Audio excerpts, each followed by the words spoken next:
How do you want your breakfast? English breakfast, French for app and across all socials from Monday to Friday 7 a.m. to 10 a.m. With me, Pakwesi Omare, Regina Bliss, Deborah Adoso, and I am Esinal Fiagbedu. This is Ghana Talks Breakfast Show.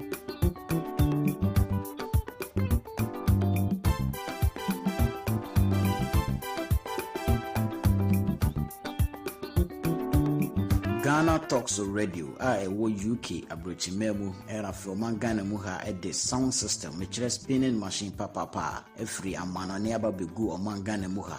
It is a year, we engagement, we wedding, we birthday party. Political parties are more rally, some way sorry, more crusade. So we'll book carnival or any kind of event. Now we'll pay spinning machine papa a boss sound in the moon at the dia any may come for GTR sounds at the MO. Your live band in so I would to answer at the frame ya beat me about the bois. Ama ujumedia woody and so at me I come up.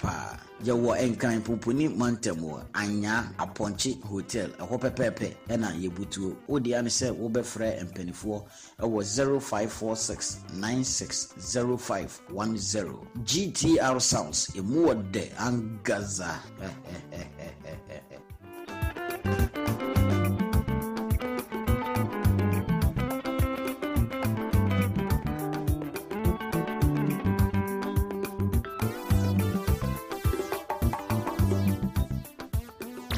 Ghana Talks Radio, #1. This is Ghana Talks Breakfast Show, your morning companion.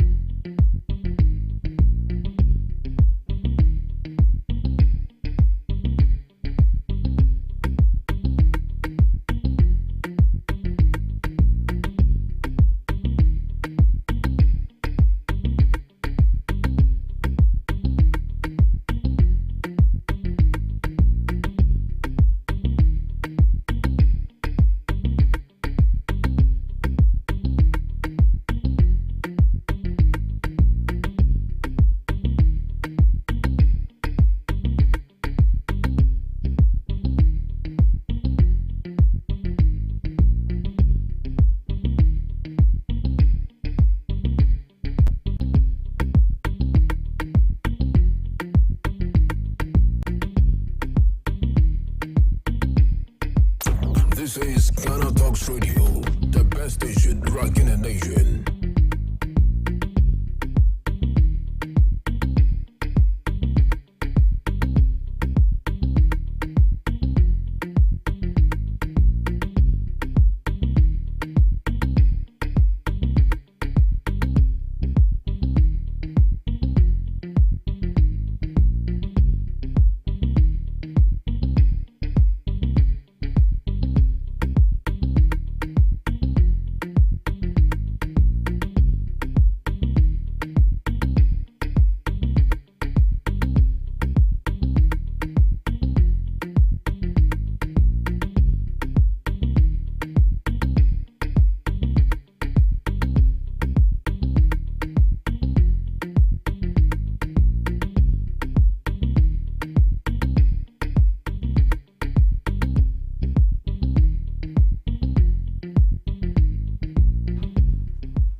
Good morning, Ghana. Good morning, lovely listeners of Ghana Talks Radio. It's a beautiful Friday morning. Ghana And Talks you Radio, are welcome to the Ghana Talks #1. Breakfast Show right here on Ghana Talks Radio. Today is the holiday edition of the Ghana Talks Breakfast Show. You are welcome to the news headline review. Here we bring you all the latest headlines making waves in the news, from business to politics, from sports to entertainment. We got you covered with the most relevant stories, and we sit on this panel to share our opinions and informed perspectives on news story. And I remain your host, Ruth Esinam Fiagbedu. And sitting in the studio with me this morning to digest our news stories are Miss Debbie Adoso and Miss Regina Bliss, who will be joining us shortly. Miss Debbie, good morning. Good morning. How are you doing? I'm good. Oh, nice. I thought you were going to ask me how I'm doing too. How are you doing? Definitely, I'll ask. Oh, I'm doing well, by the grace of God. No. Yeah. Hope you slept well. I see you I cracking your did. neck. Yeah. You wish you slept more. Sure. But it is what it is. It is what it is for that one day. Yes. Yeah. So we are back again on the grind on the news headline review. But before we delve into the main discussions for this morning, it has to do with regards to the school of UPSA. They have brought out a press release apologizing to, I don't know if they're apologizing to the public or they're apologizing to The students. To the students. For Okay. what exactly? Let me. So the attention of the University of Professional Studies has been drawn to a widely circulated video on social media involving an interaction between a member of the university's dress code compliance team and a level 100 students. So upon learning of the incident, the management of the university swiftly initiated an investigation to assess the fact. Having now confirmed the circumstances leading to the incidents, the university wishes to emphasize and vocally that the behavior of the staff was unacceptable and condemns it outright. So they're apologizing to the students and they're apologizing to the public as well, that they shouldn't have seen that, how the students, how the administrator, I learned he's not even a lecturer. He's not a lecturer. He's not a lecturer. How he dragged the students out. Oh, come on. You can tell people not to, to dress well, but the way the man dragged the lady there, that was so unfair. So they've come out to release a press. They said they are sorry, they apologize. That's not who they are. They're apologizing. That you shouldn't have seen that part. They are sorry they didn't handle the situation well. So that is it. I think that's a good call, right? Because a lot of people were bashing how the lady was dragged. Yeah, and that was so sad. All right, Miss Regina, good morning. Morning. You are welcome. Thanks. Oh, good. Hope all is well. Good. We bless God. All right, so let's dive straight into our major news story for this morning. Random drug test needed in schools. Okaike South NP. The Member of Parliament for Okaikwe South, Ernest Adomako, has called on the Ministry of Education to introduce random hard drug testing among senior high school and tertiary students as a measure to address the rising trend of drug abuse in educational institutions. Speaking to journalists, the NP expressed concern that the growing prevalence of substance abuse among students could negatively impact Ghana's future workforce. He warned that the country risks losing the long-term benefits of the free senior high school policy if urgent steps are not taken to tackle the issue. Mr. Ernest therefore urged the government to implement immediate interventions to curb the disturbing development. He said the Ministry of Education should at least do some random tests anytime they vacate and these students are coming back to school. The government is spending so much amount of money on this free education so that these kids can grow and become useful for our nation. But the rate at which they are engaging in drugs, smoking of weed and red. He also added, we spend lots of money on these kids and later they become a liability to this country. If we have to spend money on these kids, we have to spend wisely on those who are serious about studying and not on those who pay their fees. And then after school, they go mad. And the government need to spend money on psychiatric hospitals. Free education is draining our economy. I think we should extend to our universities, and to the extent that before you do your national service in any government agency, we test your blood to know that you are not engaging in any hard drugs because it is destroying their future. And this is coming from the NP for Okaikwe. Yes, that there should be random testing, there should be random drug testing in both the tertiary institution and senior high school as well, because that is where it stems from. That is where it comes from. The students will go to school, they'll come back home they'll come and involve themselves in drugs, and a whole lot of money goes into the free senior high school policy, and then you teach these children, and at the end of the day they become a liability. Then the government have to spend money on psychiatric hospital. Come on, that can't be the case. So he's calling on the educational ministry that at least there should be random drug testing in senior high schools and tertiary institutions. Ms. Debbie, what are your thoughts? Well, I'm quite happy because as the day goes by, the leaders are beginning to realize the drastic effect of drug abuse among the youth. And I'm happy that they are now realizing that these young people are the future of the country. And if they mess their life up with drugs, then it means in the near future we'll have drunkards as leaders, because very soon it will become vast. And this is common in our senior high schools. But the problem is they can be educated on how to prevent drug abuse. But if the government as well is not doing his part to strengthen our security in our borders, then what is the use? Because these drugs are illegally smuggled into the country. Right. And as it stands now, we don't know the people behind this. Allegedly, some time ago, they said some public officials are involved in smuggling these drugs into the country. We end up burning some of the drugs. We end up arresting the drivers. But the people behind it are walking about freely. And we think we can stop illegal illegal mining. Drug. And we think we can stop the illegal way of smuggling drugs into the country. No. As for the schools, we can go about. You have people who go, even sometimes nurses. I can't remember when I was in JHS and even the senior high schools. We have nurses that on every Wednesday, because Wednesday is a worship service day in school. After the worship service, they come in, they educate us on what drug abuse is, the causes of drug abuse, the effects of drug abuse, how to prevent yourself from it, and how well you should resist peer pressure from engaging in drug abuse. Even in social studies, you will learn about drug abuse. Even in science, you will still learn about drug abuse.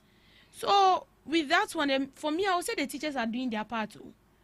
It's left with the government to also do his part. If these people that are behind the drugs being smuggled into the country, they should be arrested. We should find a way of, sealing those loopholes that these people make their way through. Because you can't tell me that it's ghosts that are, importing the drugs into the country. They are not ghosts. They are human beings. They are in this country. And I'm sure some of them know them. But maybe it's because, I'll give you something, so you there keep quiet. And then we are destroying the future of this country. Yes, we are destroying the future because the youth, they are the future of the country. Recently, I saw a video when a student in RC school uniform, this one is not senior high school, JHS, smoking weed in class. And someone took the time, I don't know whether it's a teacher or a fellow student, videoing this boy. Very small boy. Even when you look at the school uniform he's wearing, it's kind of tattered. But at that young age, you know how, and he was smoking it well too. Some was coming from the nose and the mouth. You could see his experience. Experience, degree. At this age, you are destroying your future. You don't even know what you are doing. It's true, they don't know what they are doing. They feel like they are seeing it. So you think they don't know, or probably maybe they are going through a mental stress, and they think that's the only stress? No, mental stress could make people go the extra mile just to feel relaxed. That is why in every school we have counselors. We have counselors. They educate us on all this. Even when you are going through something that is bothering you, you go to them, you speak to them. And I remember those times in school, even if you don't want to go to the counselor to speak to the counselor because you feel like maybe at the end of the day your issue will be out there, there is a box. We have a box in the school. You write your problem without your name. You place it in the box. The next day you come back to find an answer to it. So, but do you think in institutions, both the SHS and tertiary institution, we still have what you just suggested? Well, in some schools, those things have collapsed. In some schools, those things have collapsed. But in some schools, like my school, it was there. You have a box closer to the counselor's office. You write it without your name. And then we have a place where the answers are being put in. So sometimes the person write this thing, not even your real name. You can actually put something there so that when you come back, you can identify that this response is for you. It's for the question you asked. So these kids, with drug abuse there, the government also have a lot to play. With education, they are creating their awareness. They are creating their awareness. The health sectors, they are doing their best. They are going around the schools. Most of these teachers are also doing their best. As I said, social studies is there. MIL is there. They teach it. Even in science, they still teach it. They still teach us. So the government has a role to play. Yeah. The parents of these students have a role to play. And the teachers have a role to play. Right. Miss Regina, what are your thoughts on the random test in school institutions, the SHS and the tertiary institutions? Okay, so I would say that random tests in schools, it's a good thing and it's a great move, because looking at the behaviors of some students today is questioning. Because I sometimes think that these people are high on drugs, and it's only people who are high on drugs inculcates themselves in certain activities. Right. So random drug test is a good thing and it's a great score, but they should make sure that it's, should I say, it should be treated fairly. It shouldn't be a case where some people or some students are only targeted for drug tests, but it should be a general thing for all the students. And also, I think when you get to know that a student is on drugs, I feel that the best thing is to cancel that student. But punishment doesn't do anything. But I think that punishment deteriorates the case, because he or she is going through a lot already. As we all already know, mental health knows or doesn't know whether you're an adult, you're a child, you're a baby. It goes for everyone. You can be stressed, you can be depressed, and Obiane said here, or reacted to situations. Maybe I might say that I'll listen to music to cool down myself.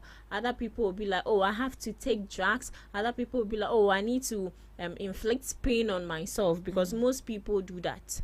So when these students are being tested, they should make sure that they are being counseled. Not all schools have counseling sectors. Not all schools do have it. The teachers themselves are the ones who present themselves as counselors, and we all know that for you to be a counselor, it takes a whole lot of stress. It doesn't mean that because you're an adult, you are much intelligence up there and you know certain things about how to deal with people who are being depressed, or how to talk to people who are going through something. So in this case, the best answer is counseling and not punishment. Punishment. All the same, it's good. Random drug test is a very great it's a move. good initiative right there, coming up from the MP for Kaikui. All right, moving on to our next news story. National Misinformation and Disinformation Bill set to be laid before Parliament. Sam George. Minister for Communication, Digital Technology and Innovation, Samonate George, has revealed that the long-anticipated National Misinformation and Disinformation Bill is ready to be presented before Parliament for review in its comment section. Addressing the media on Thursday, July 3, he stated that a bill is a crucial step in safeguarding Ghana's digital information ecosystem, particularly in an age where falsehoods and harmful online content threaten public trust, national security, and democratic engagement. He said, to protect the integrity of Ghana's digital information space, the ministry is making steady progress toward bringing the National Misinformation and Disinformation Bill before Parliament. He explained that the draft legislation seeks to establish a clear legal framework that empowers statutory bodies to respond effectively to the deliberate creation and spread of false information without infringing on citizens' right to free speech. He equally added, this legislation is designed to strengthen legal safeguards against the intentional spread of false or harmful digital content. It will provide enforcement clarity while upholding freedom of speech. Sam George emphasized that the bill reflects the ministry's commitment to promoting accountable digital communication, fostering trustworthy public discourse, and advancing digital literacy. He assured the public that free expression will not be curtailed, but must be exercised responsibly. He stressed, we will not clamp down on freedom of speech or expression, which will be respected. However, when your right to freedom of expression ends, your duty not to misinform begins. All right, let's digest the story. So Ghana's Minister for Communication, Digital Technology and Innovation, Samuel Nathi George, has announced that the National Misinformation and Disinformation Bill is now ready, finally, and will be laid before Parliament in the next sitting. The bill aims to protect Ghana's digital information space by establishing a clear legal framework to address the deliberate creation and spread of false information, especially on social media and digital platforms. According to the minister, the bill is designed to balance regulation with protection of free speech. Because you have freedom of speech doesn't mean you could just spill anything. Now you be guarded. Now there's a bill coming up. So those of us that sit on radio or maybe on social media and be spilling out fake news, they will be coming for you very soon if you find yourself in such a situation. Miss Regina, what are your thoughts? Do you think it has been long overdue? Because, Charlie, the thing has been going on for quite some time now. Okay, so misinformation and disinformation, I would say in Ghana, is something that is very rampant. Very rampant. It is a situation where everyone takes it lightly, but when you go to some parts or some countries, it is something that you can't just joke with. Our freedom of speech is limited, in as much as we have the right to talk, but you don't have the right to open your mouth and just be ranting non-stop on things that you don't know knowledge about. So misinformation and disinformation, first off, I would say when you take offline out of it, when you go on social media, example, it is the growing trend, because we all want the views, we all want the likes, we all want the comments, we all want the follows. So they tend to just pick an information instead of you to delve deep into that issue to know the truth. And this is not only about social media, but when we come offline also, even journalists, some journalists also indulge in such behaviors. As a journalist, you need to make sure that you digest the information, make your background checks first before you know that the information you are bringing out is valid. People think that misinformation and disinformation is just something normal, but you should know that it causes public outrage, public panic. People tend to panic, especially when it comes to sensitive issues. Let's use our vice president, for example, Professor Nana Ajeman. We got to hear that, excuse me to say, she was dead. And it was an issue where a lot of people were panicking. sometimes when you bring out an information, you shouldn't only think about yourself or the interest or your self-interest at hand. You should also think about the people who would be affected about the information you are bringing out. Even parliamentarians, MPs in sitting, they themselves also sometimes bring out false information, all in the name of political propaganda. So it's high time the bill needs to be passed. This shouldn't be a case where the bill is being prolonged, debate upon debate upon debate. This is something that is disturbing our country. So they should make sure that it is passed as soon as possible. I remember Ghanaian veteran actor Kweku Menu. He once said that President Mahama should make sure that people who insult public figures or dignitaries online should be punished. And yes, not only public figures but anyone.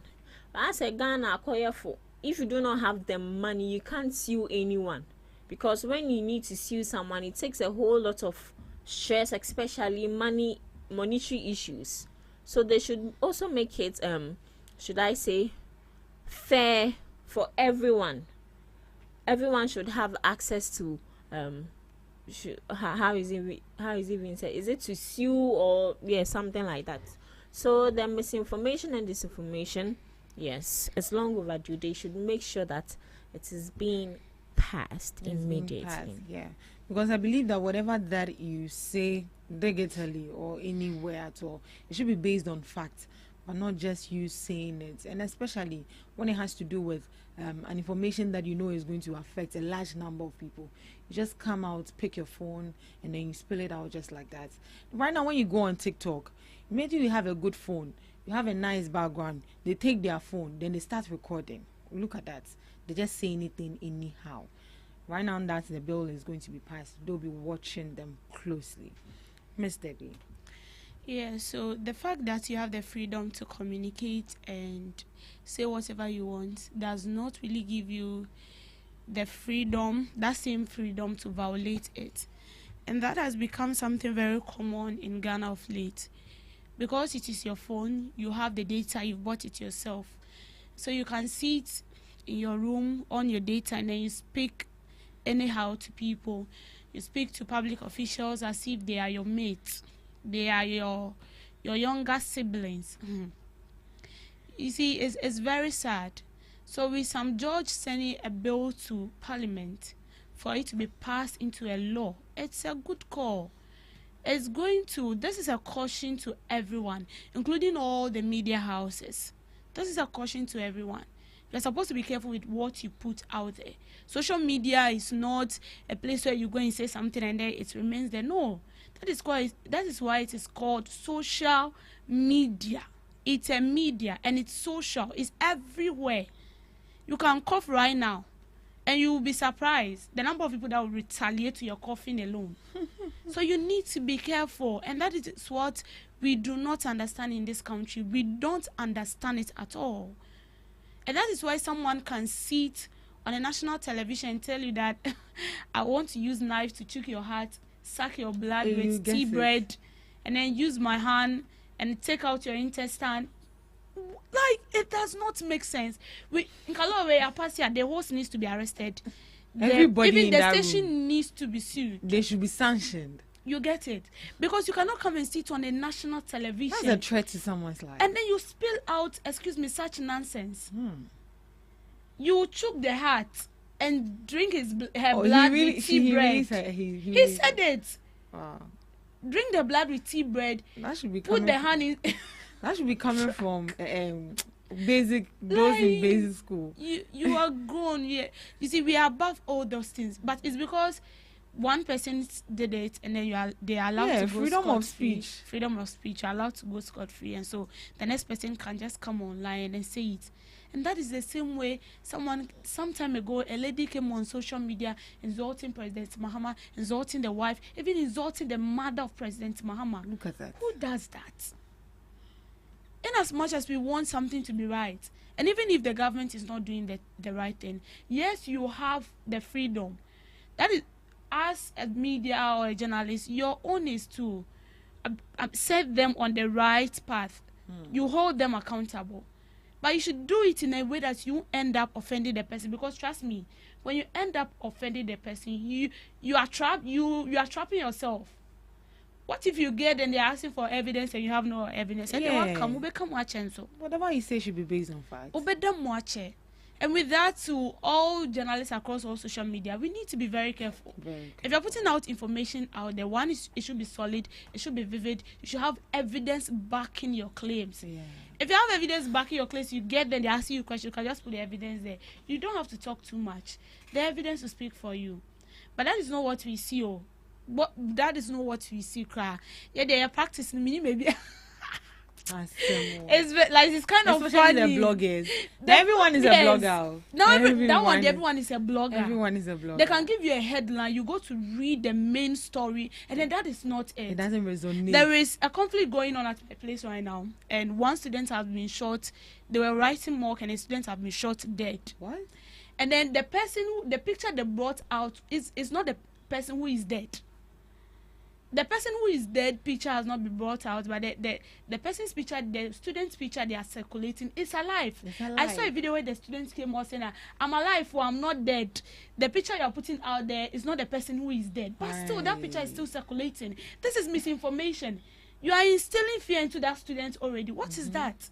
So all these people, they need to be arrested. The bloggers, they have to, it's about time we should reset their minds again. So with this law, Black movement, it shouldn't be like LGBTQ. It should take like 4 years just sign before. This one there and go. It doesn't need any review. Sign it and then they'll put people at their right places. All right, especially the bloggers. I'm coming for the bloggers. They lie too much. Oh, all right. Moving on to our last news story. Indian Prime Minister Modi commits to stronger ties with Ghana. Visiting Indian Prime Minister Narendra Modi vows to strengthen relationship between Ghana and his country, announcing a line-up of partnership between the two countries. The Indian leader made the remarks while addressing Ghana's parliament on the first day of his 2-day visit to the West African nation. Prime Minister Modi expressed admiration for Ghana's political values and development journey, describing the country as a shining example on the African continent. He said, "Your commitment to democratic ideals and inclusive progress truly make Ghana a beacon of inspiration for the entire African continent." Reaffirming his country's commitment to Ghana, he said both governments had agreed to elevate their diplomatic and economic relations into a broader, long-term cooperation framework. He joked, "Our relationship knows no bounds, and with your permission, make us say, our friendship is sweeter than your famous sugarloaf pineapple." With President Mahama, we have decided to elevate our ties to a comprehensive partnership. Friends, the world order created after the Second World War is changing fast. Throughout his speech, the Indian Prime Minister praised Ghana's resilience and dignity in overcoming historical and present-day challenges. He equally added, "When we look at Ghana, we see a nation that shines with courage, that rises above history, that meets every challenge with dignity and grace." This is coming from the Prime Minister of India, Prime Minister Modi. Miss Regina, isn't that exciting? For him to joke about it that our relationship knows no bounds. With your permission, make us say, he spoke PG, make us say our relationship is sweeter than the famous sugarloaf pineapple. Or try Ghana for your pineapple yet there. I say it's sweeter than just say the relationship. The relationship is sweeter than the pineapple. And your boy. Oh, the relationship is sweet, but his pineapple is sweeter. We beg him. All right.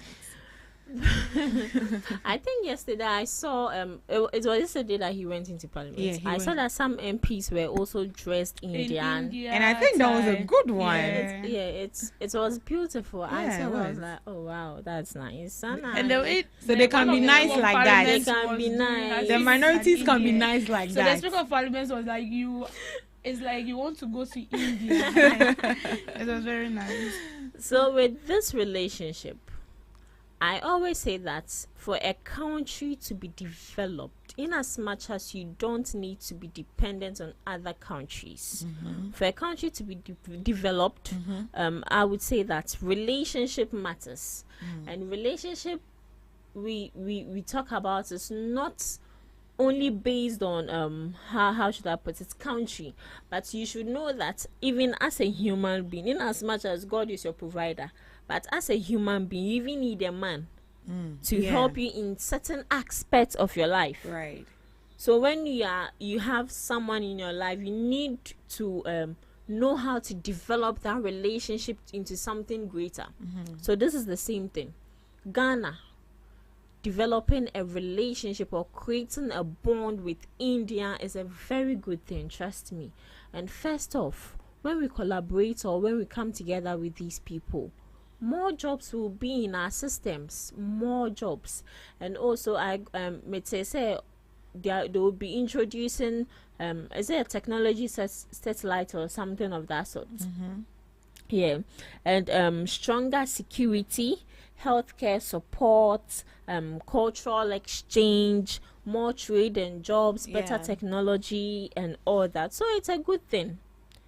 It's a very good thing. And even for a president to even leave his country, come here and talk to you, enter parliament and talk. Yeah, you sure? It means I think this We are is the first blessed. of its kind, right? Yes, For because- me, yeah. exactly. This is the first of Because its kind. they are me now. They just go to the president's office, Jubilee talk. House. That is all. Yeah. or sometimes the president will have to go there themselves. They But need for to- a president, A okay, I prime think minister. prime minister is the same as yeah, president. for them, Yeah, yeah, for them. for them. But they call it prime minister. Prime minister. Yeah. Yeah, For him to leave his country, his seat. Oh, come on. for 2 days. Eh. It Then they even are- shows that he has that respect for Ghanaians. Yeah. Yeah. So it's a great It's a move. good call. And please, the politicians, they shouldn't spoil this one. They No. shouldn't dirty themselves. Ah. So I you want see, to mention names, but that means that people are watching. No, Oh, they yes. be dirtying Oh, ourselves yes. in parliament like that. People are watching. But anytime the parliament is in session, it's not only Ghanaians. It's cut Yeah, across. it cuts across. We have people from other countries coming to the speaker to teach them how to govern in their own country. It's not because they are good, but I believe they've seen something unique in our parliament. But we sitting here, we know our people. Yeah. especially that vet now munko peja. You get it? Yeah. It's a disgrace not only to Ghana, Yeah. but to everyone that has a collaboration or a tie with the country. And that is why some time ago we're like smuggling in drugs and stuff. It also paints a bad picture about the country. Yeah, it does. I know of African country that they are mainly for that, for drugs. I can mention some of the African countries' name. Omo de nim say alcohol or drugs na omo dear. You Omo understand? But when we mention some countries, you know that it's not that. And someone would like to invest in your country, not because you are good, but if they pay attention to some key note. Maybe your country they don't have, like, the security is very tight. Then it means if I want to invest, I'm not only going to get my money, but my company will be safe. So it is one thing that actually pushes them. So all these things, it paints bad pictures about us. Yeah. And it's actually good for us to have the Prime Minister from India. Oh yes, Right it's a good call. Yeah. It's a very good one. And so far, I've learned that the companies in India has invested quarter to 2 billion in some projects in this country. So, I mean, well, there is a bright future ahead. There's a If bright this will future continue- ahead. If this will continue in a positive way. Yeah. So that's a very good bilateral cooperation between the two countries. And I must say that we are expecting for more. We are expecting for more. All right. All right. Okay.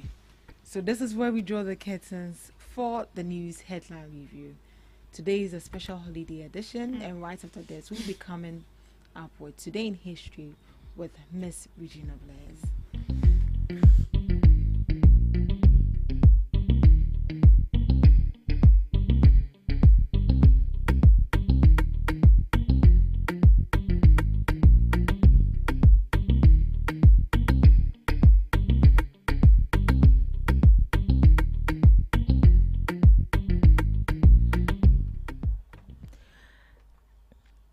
So today in history, Liberation Day in Rwanda, also known as Kwibohora, is celebrated annually on July 4th to commemorate the end of the 1994 genocide and the liberation of Rwanda by the Rwandan Patriotic Front. This day marks the end of the 100-day genocide against the Tutsi, which resulted in the death of approximately 1 million people.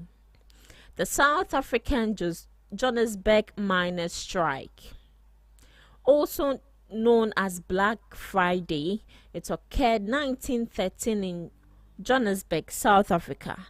It began with a strike of 19,000 white workers from gold mines and power stations, escalating into violence and a declaration of martial law by the government. The strike was triggered by a dispute over working hours and the reinstatement of dismissed workers. The Battle of Ulundi, fought on July 4, 1879 in South Africa, was the final major battle of the Anglo-Zulu War. It resulted in a decisive British victory, effectively breaking the military power of the Zulu Kingdom. The battle took place at the Zulu capital of Ulundi, and afterward, the British captured and burned the royal crown. Lastly, ZANU guerrillas ambushed and killed Pieter Obhoza, sorry if I didn't get the name correctly, a white foreman in the first phase of the Rhodesian Bush War, a pivotal event in the armed struggle against the white minority Rhodesian government. And that's all for today on Today in History. Join me same time Monday for more amazing and fascinating facts. Today in History. That was so brief. Today in history, Ghana moves its holiday from Monday, Tuesday, Wednesday to Friday. That's why we are having a holiday today. I hope you get it now. So that's mine today in history. It's not today in history. It's today in history. Because in the history of Ghana. So the day they enacted their law was a day today in history. But, you know, our president is very kind. And he's a very listening president. He's like, workers for more bread to do. Because you can imagine after spending holiday on Monday, then Tuesday so, now. I think the first time we had a holiday on Monday, no one went to work. And I saw a meme on social media and be like, so you people now know that Monday was never the problem. You understand? Yeah. Because when they were going to work on Tuesday, they were complaining They were still again. complaining. So Monday was never the problem. It just didn't make sense that you're having a holiday on Tuesday and then you don't come to work, and Wednesday You come You are to coming work. to work. Like, you get it. When you know, like, you feel like, oh, you want to relax. So it's a good call, Anna. So this is a very long holiday for So our Friday, people. Saturday, Sunday. And I it's like anytime there is holiday, the day runs so fast. Exactly. It runs so fast, trust me. That is because you are doing a lot in the same day. But you realize that when you come to work, hey, oh yeah, you are doing this. So you are watching the time and you are Right. anticipating to get home. So the time is not really going fast for you. That's a lie. Don't say that. All right. Today we have Devi's Girl as our last item on the first segment. Right, my easy biscuit. Take the whole time. Take the whole time. Today is a holiday. Today's so a mine holiday. is actually breathe as well. Oh, okay. Yeah. But you are eligible to Very grill good. anybody you want to grill. Oh sure. Today people will be eating So when you seconds. are done, then you go to the next grill. grill. Next grill. You keep grilling. Yeah, exactly. So you grill tilapia for first, and afterwards you grill chicken. All right, let's have it. Welcome to the holiday edition of Debbie's Grill, where we talk about issues that concern the state, void of politics, fear, or favor. The New Patriotic Party has strongly opposed the EC's decision to conduct a rerun of the parliamentary election in 19 police stations within the Ablekuma North constituency, describing the move as unjustified and lacking consensus. In an interview following the EC's July 2nd press release, Haruna Mohammed said, "Our representatives were at the meeting, and I have to put it on record that there was no such agreement with the EC." He added that the EC is very evident in the release of the EC itself that the political parties did not agree. The EC had explained that its decision to run the election in 19 out of 37 polling stations was due to the lack of verification by pricing officers on scanned pink sheets used during the collation. The physical pink sheets were reportedly destroyed when party supporters stormed the collation center. So right now, the New Patriotic Party are opposing the declaration or the announcement of the EC to rerun election in 19 polling stations in the Ablekuma North constituency. So according to what they are saying, there was no formal agreement between the EC themselves and other political parties for a fair agreement of whether they have agreed to it for the EC to rerun the election in these 19 polling stations. So right now, who are we to believe? Because early this morning, I saw a video from one staff member of the Vice President's office, also saying that the election that is going to be run in the 19 polling station will not favor the NDC. This is actually getting me a bit confused. The New Patriotic Party is saying a different thing, the NDC is saying a different thing, and the EC is also saying a different thing. So who are we to believe right now? The Ablekuma North for 7 months now do not have a representative, not because they didn't vote. They vote at the December 7th election last year. They did. They vote. They did their best. And then after the result is out, the office of the EC is saying that there is a problem with the pink sheet. And up to now, the EC has not verified to us of exactly what is going on. Till some party officials, like the chairman of the National Democratic Congress, and some people calling on the EC to be dismissed because they cannot be quiet just like that. Because I remember Sal, Santro Kofi, Akpafu, Likpe, these people were not having a representative.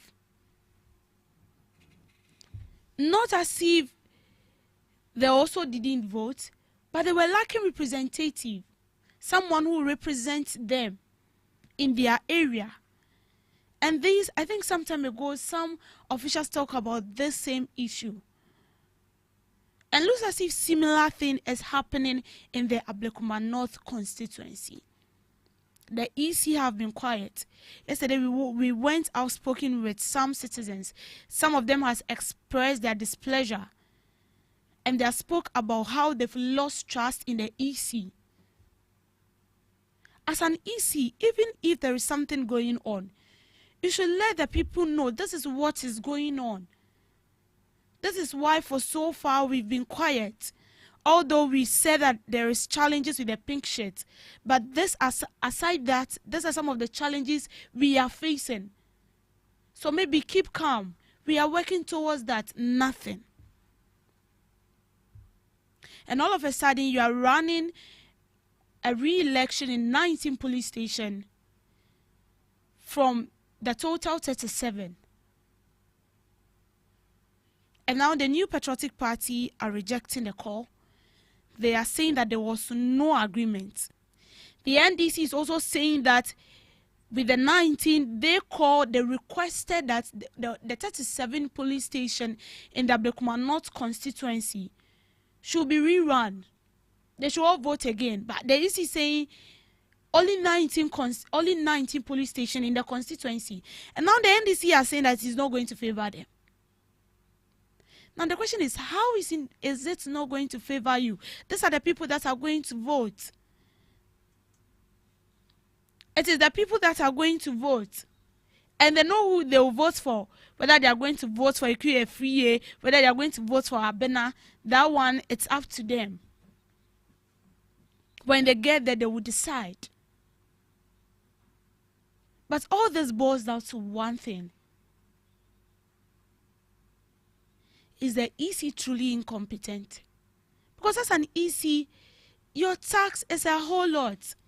You are dealing with political parties. And we all know how some of these political parties can become so troublesome. Even if your office is being intruded by any of this political party, your job is to do the right thing.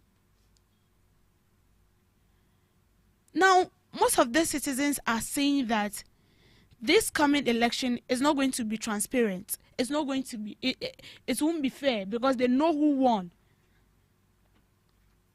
Some of them blankly told us yesterday that they were at the polling stations in the last election. They were there where the ballot papers were counted and they know who won. And so if this election is rerun again, and then it comes out that the person they are vying for to become a member of parliament in their constituency, then it means there is going to be violence. Is that what we want? Is that what we want? I think where we've gotten to as a country, this shouldn't be something that will be getting us marking time all the time. This should be an issue that have been settled a long time ago. It looks as if the office of the EC is being remote, but by a powerful hand somewhere. It's like the office of the EC is being controlled. So is the EC trying to say that she doesn't know the right thing to do unless there is a call on her to do so? Is that what she's trying to say? 19 police stations out of 37. And the New Patriotic Party are rejecting the call. But I think it was clear that there was a fair agreement on this. But they are saying that there was no agreement. They didn't agree on anything like that. So who are we believing? Should we believe the New Patriotic Party? Should we believe the EC? Whose side are we on? And with the election, is it going to be fair? Is it going to be transparent? Is it going to be an election where the constituency will be there and be looking at what is going on, or they'll just do it as usual? Because trust me, if this election is not fair enough, there's going to be chaos. There's going to be violence. Because this is a case where the two representatives of this constituency have already declared their appreciation to the people. One person is thanking them, another person is appreciating them with their banner fully erected at the constituency. Before you get there, you will see their banner boldly on the streets. This is causing confusion. A big time confusion. So the EC, are you coming out to clarify on this? Because one party is saying they've not agreed. Another party who requested for the rerun is also saying it's not going to favor them. With that, I do not understand them. With the National Democratic Congress, how is it not going to favor you? Or is there something we are supposed to know and we are not having any idea of? The truth is, every party will wish it comes in their favor. But it is the people who will decide. They've already tested one person. They've seen her works. They've seen what she has done. It's on record. And so when they need a change, when they get there, it will show. And you know, yesterday some of these constituents were saying they are not going to vote because they don't know what to be the outcome.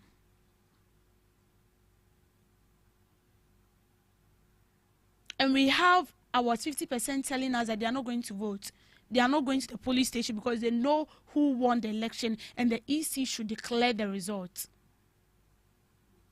And some of them are calling for the EC to declare out of the 37, 19 police stations will be rerun. The rest, they want her to come and declare the results so that they will know. With this whole saga and brouhaha that is going on, the EC needs to wake up. Because as it stands now, the office of the EC is stained. Trust me, 90% of the constituents do not have trust in the EC. They are saying the EC is incompetent. They are saying there is no integrity. They are saying that the work of the EC is not transparent. Because how will you feel you went to vote and last year's election, I mean, people did not sleep. They were at these polling stations.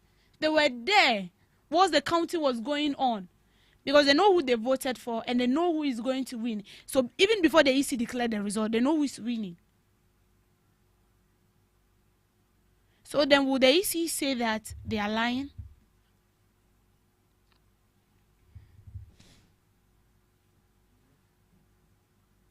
Is that what the EC is trying to convey here? All that we want to see is that after this rerun of election in this 19 polling stations, the right result should be put out there with all fairness. I think this is another opportunity for the EC to declare herself clean.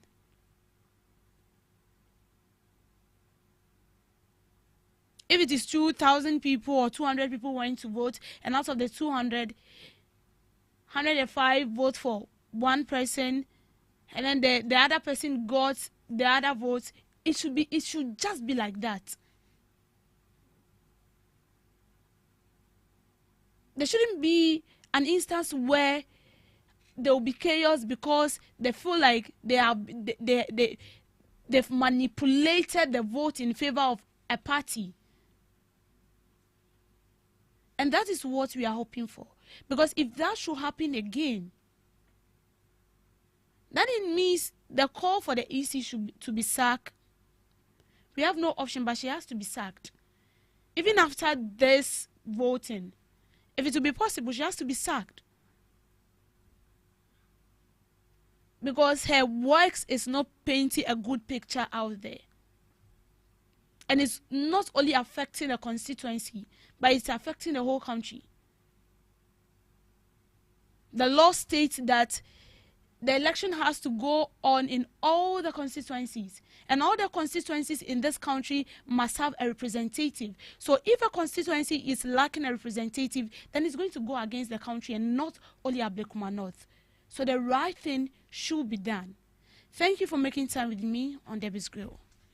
Thank you so much, Miss Debbie, for that girl. So here we are urging the EC to be consistent with their message.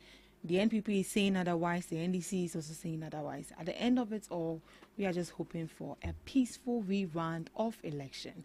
This is where we draw the curtains for the first segment of the Ghana Talks Breakfast Show. Right after this, we'll be coming up with the news. And right after the news, we'll be coming up with the second segment. Please stick and stay with us. Are you ready to amplify your business or brand's reach and make a meaningful impact in Ghana and beyond? Partner with Ghana Talks Radio today to connect with a diverse audience across Ghana and beyond.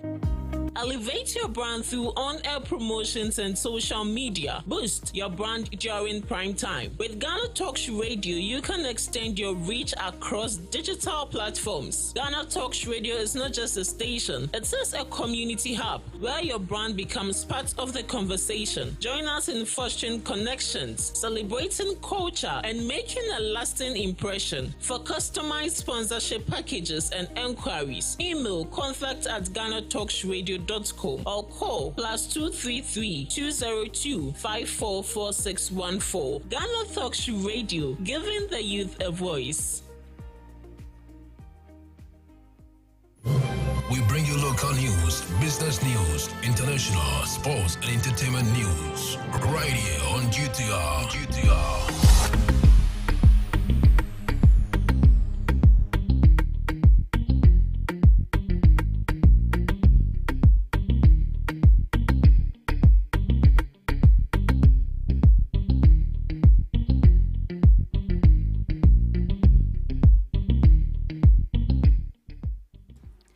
Good morning and welcome to the morning news broadcast on Ghana Talks Radio. Coming up, President Mahama charges new justice to uphold judicial independence. NDC questions EC's integrity in rerunning Ablekuma North election. India Prime Minister affirms their partnership to boost cooperation. Over 3,000 bags of fertilizer distributed to tuber irrigation farmers. These and many more coming up shortly. Do stay with us.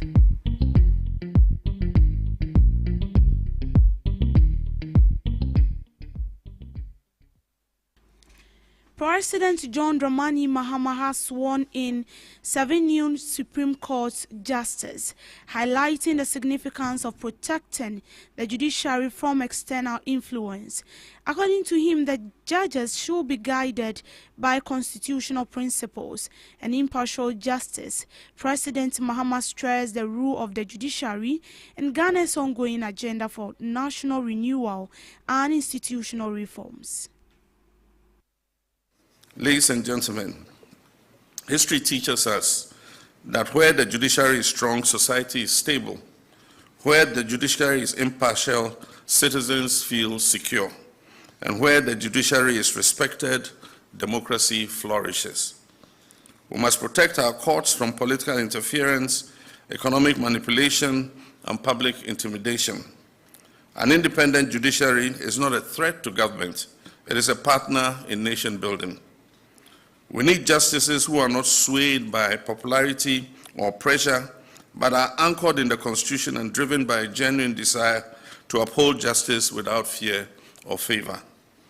We need a judiciary that understands that legal certainty and predictability are essential for good governance, investor confidence, economic growth, and social cohesion. My fellow citizens, Moving on, staff member of the Vice President Mame Amaprat has made a scanty remarks regarding Ablekuma North parliamentary election rerun. According to her, the Electoral Commission's decision to conduct polls in only 19 polling centers instead of a complete rerun across all centers did not favor the National Democratic Congress. This was after the NDC had requested a complete rerun across all centers. Amaprat believes the limited rerun will not favor the National Democratic Congress. We are talking about 37 polling centers, right? And if we would be truthful with the facts, what we have today are scanned copies that the MPP gave. These are not the copies that all of us, the pink sheets that all of us saw at the coalition centers and were happy with. something happened at the collation center, pink sheets got destroyed. The 37 that we have right now are, strictly speaking, figures that have been, pink sheets that have been given by the MPP, which originally was the NDC's position, that let's have a redo. Let's take it all again, because we don't have the pink sheets. Now, the MPP disagreed. That's for all the 37? For all, because what we have today are scanned copies that one side has presented. But which you agreed to? We are coming there. Hold on now. Let's build. Okay. So MPP says no way, like you say now. All of us agreed to this. All of us signed this. It's just the 3 that are outstanding that needs to be collated. NDC says, let's have it. In the spirit of fairness, elections are so important, right? The EC says, hold on, I've heard all of you. Let me go back, look at this. EC does that, goes back, takes a look at it, says, well, out of the 37, 18 NDC signed, MPP signed, EC officials, also signed. So for those ones, we will not do a rerun, because we don't have just the NDC, and we also have the EC officials sort of giving it a stamp of approval. And so those ones, we'll let those ones stand. But for those other ones, the 19, that only has political parties signing and no EC official sort of verifying or giving a stamp of approval. For those ones, let's redo. And these are decisions that were reached with both parties' representatives present, actively involved in the process. Let's not forget that this has been very long in coming. It's been over 6 months of negotiations, of meetings, even courts, involvement at some point for us to get here. I am a little taken aback that now that we seem to be reaching an end to the impasse, then MPP now says, no. It's a little, that's my thing. Because nobody... Their issue is that the EC called both sides, right, to hear both of you. And then the EC went and made a decision, which was not what was agreed. That didn't favor the NDC side, too. The EC's decision didn't favor the NDC side. So the NDC wanted a complete redo of the whole process. So the NDC is not a happy side, too, right? So nobody's request was granted. The EC sort of stayed in the middle. We will take only what we verified, which is those of the 18 polling centers. So the 19 polling centers that both NDC and MPP did, we won't take those ones. We'll redo those ones. I'm surprised that anybody would have, issues with this, because if the EC had come and said we will redo, then it's like the NDC's position has been upheld and your position has been overturned, and therefore you say, no, I don't want to be part of this process, right? But that's not what happened, So, I would wish that even though nobody had what they wanted, that all of us would appreciate the seriousness, of this situation. The fact that for over 6 months, a whole constituency has no voice in Parliament, Okay.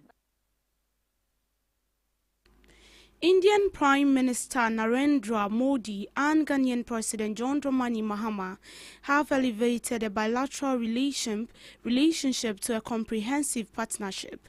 This development aims to strengthen cooperation between India and Ghana. Both nations have set a target to double their bilateral trade within the next 5 years to cross $3 billion, with India companies investing $2 billion in approximately 900 projects in the country. India and Ghana will enhance their cooperation in defense, focusing on the training of armed forces, maritime security, defense supplies, and cyber security.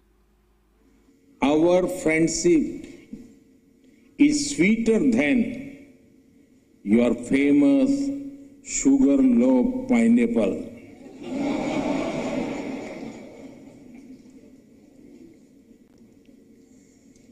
With President Mahama, we have decided to elevate our ties to a comprehensive partnership.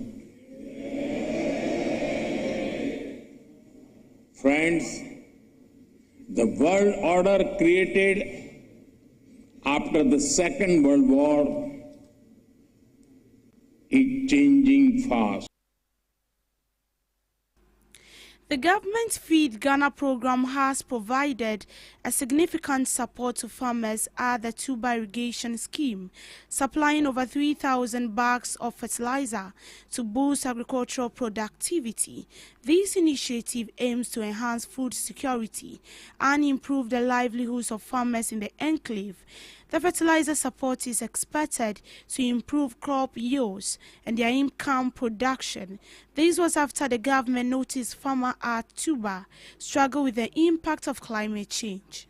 Establish a farmer services center for cooperatives to access services.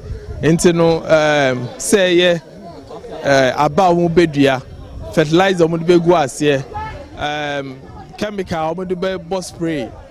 Any marketing, ni na no aban edin hihye aba sesi ano ehia say individual farmers na be kwa source for mo inputs no emom no aban the farmer services center no aba so mo ba be addresses our problems no into no issues of marketing be brass kakra and that is on the crop side. And also no say in toast say meko say jenny aban ede ehu aba no aba akra aba no aba a che say yede ba be support kuafo adwuma omodi no na yenja ne ton so kra emfema kuafo no ye wo off takers anasa atofo ye ne ombe sign MOU ombe ba to efi another segment I know your livestock side nkoko nkete program na ye ka ho asem no nkoko nkete no omo ye nkoko bi a new breed of nkoko ye from Croilers omo tomato omo so develop enam omo ba be replace ye local birds na ye wo no on the local best in enya time and show mu ye into muntumi nyi enya nkese meet market demands in tentem into no sa special breed of nkoko yi omo no mo ba eba be augment your local breeds no then no every individual be all interested no ye mano 30 fowls into no projects now you see feed Ghana no you cannot feed Ghana without farmers and the farmers who hia pa ye manifesto mu and say ye be hia wa ha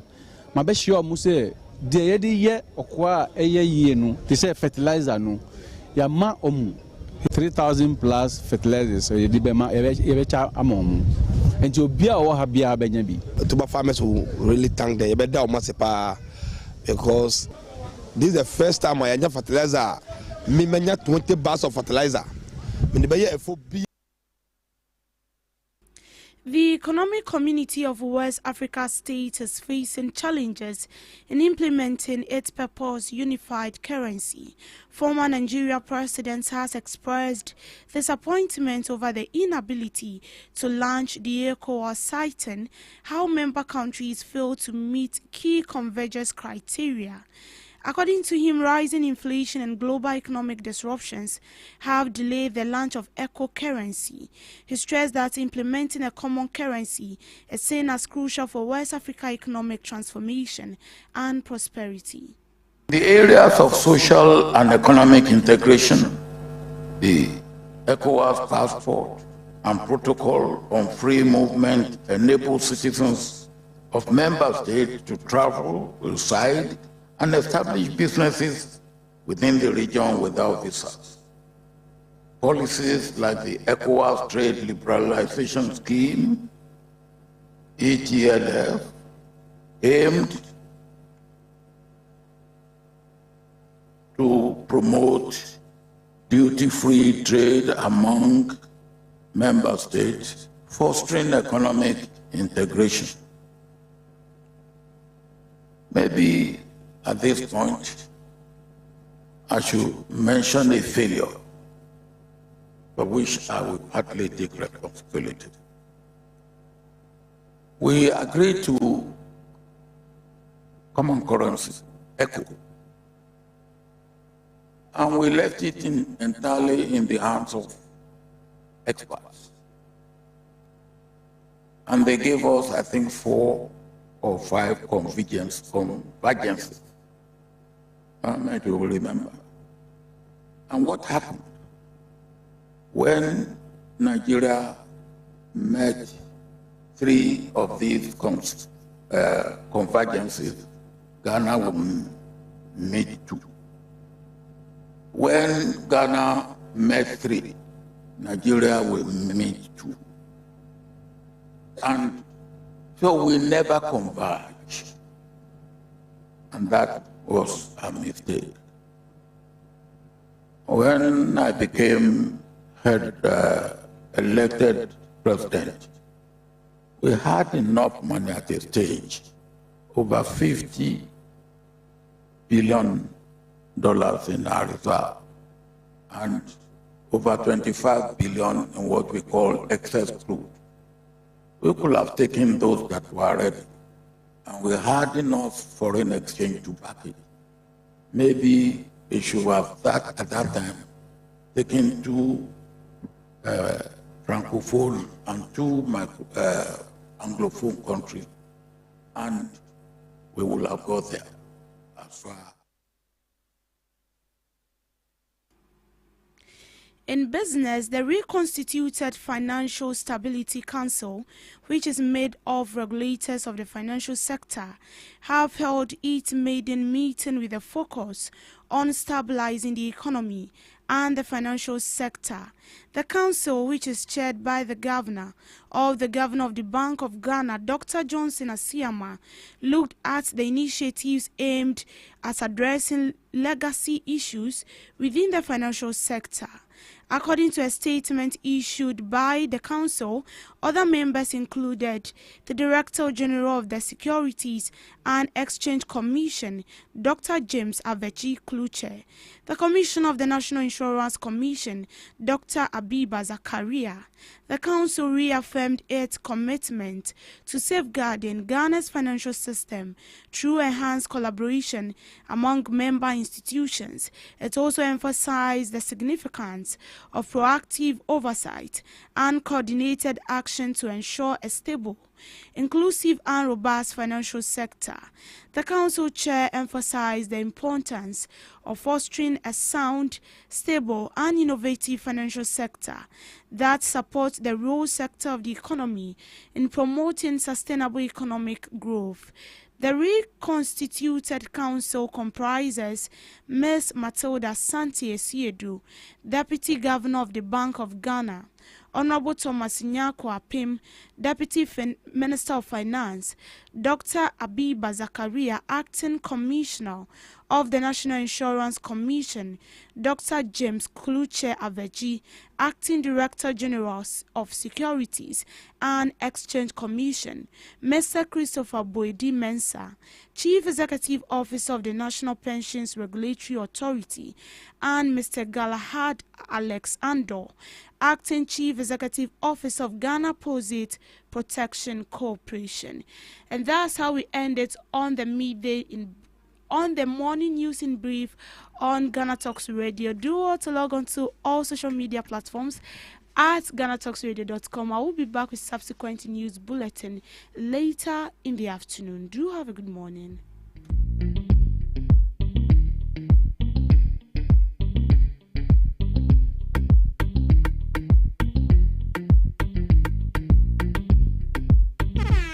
Hello Ghana, hello worldwide, I'm with the level band. Now listen, every Tuesday and Friday, beyond the time it's going to carry bro. Our Ghana Talks Radio, 7 p.m. sharp. Now Tuesday, we're gonna talk about our culture, our history. My 20 things about Kosem. Now on the Friday, you bars on bars.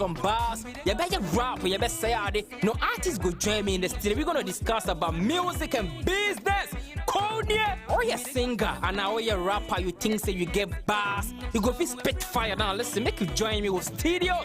Our Ghana Talks Radio, and yes, say I then our day. Me say download the Ghana Talks Radio app no, our Play Store, any App Store. Na tune in, and yes, say this what you see, Baba Life on Facebook, Cointakra, any Ghana Talks Radio page, and so now listen. I bet you fire. 1 year, Konya, Wading, Jajan.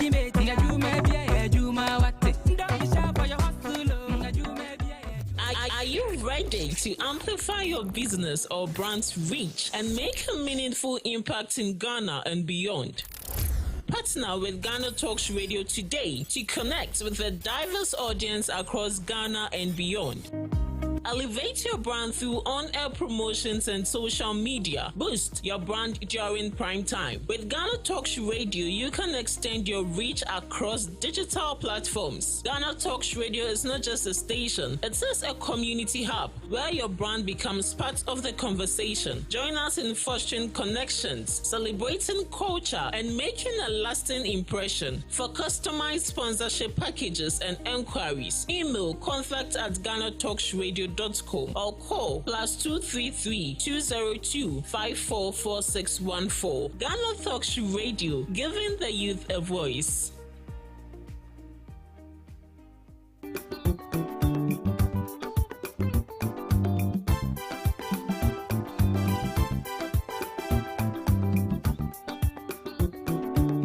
Ghana Talks Radio, I wo UK abrochimemu era from Ghana mu ha the sound system which spinning machine papa every amana ne aba begu oman Ghana mu ha.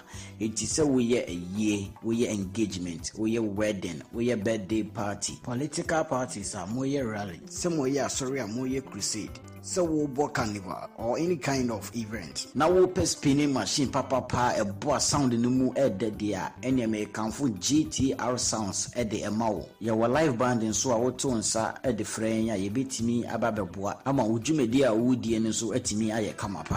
Yawo enkan popuni mantemo anya aponchi hotel a hope pepe ena yebutu odi an se wo be frɛ empanifo ɛwɔ 0546960510 GTR sounds emu de angaza.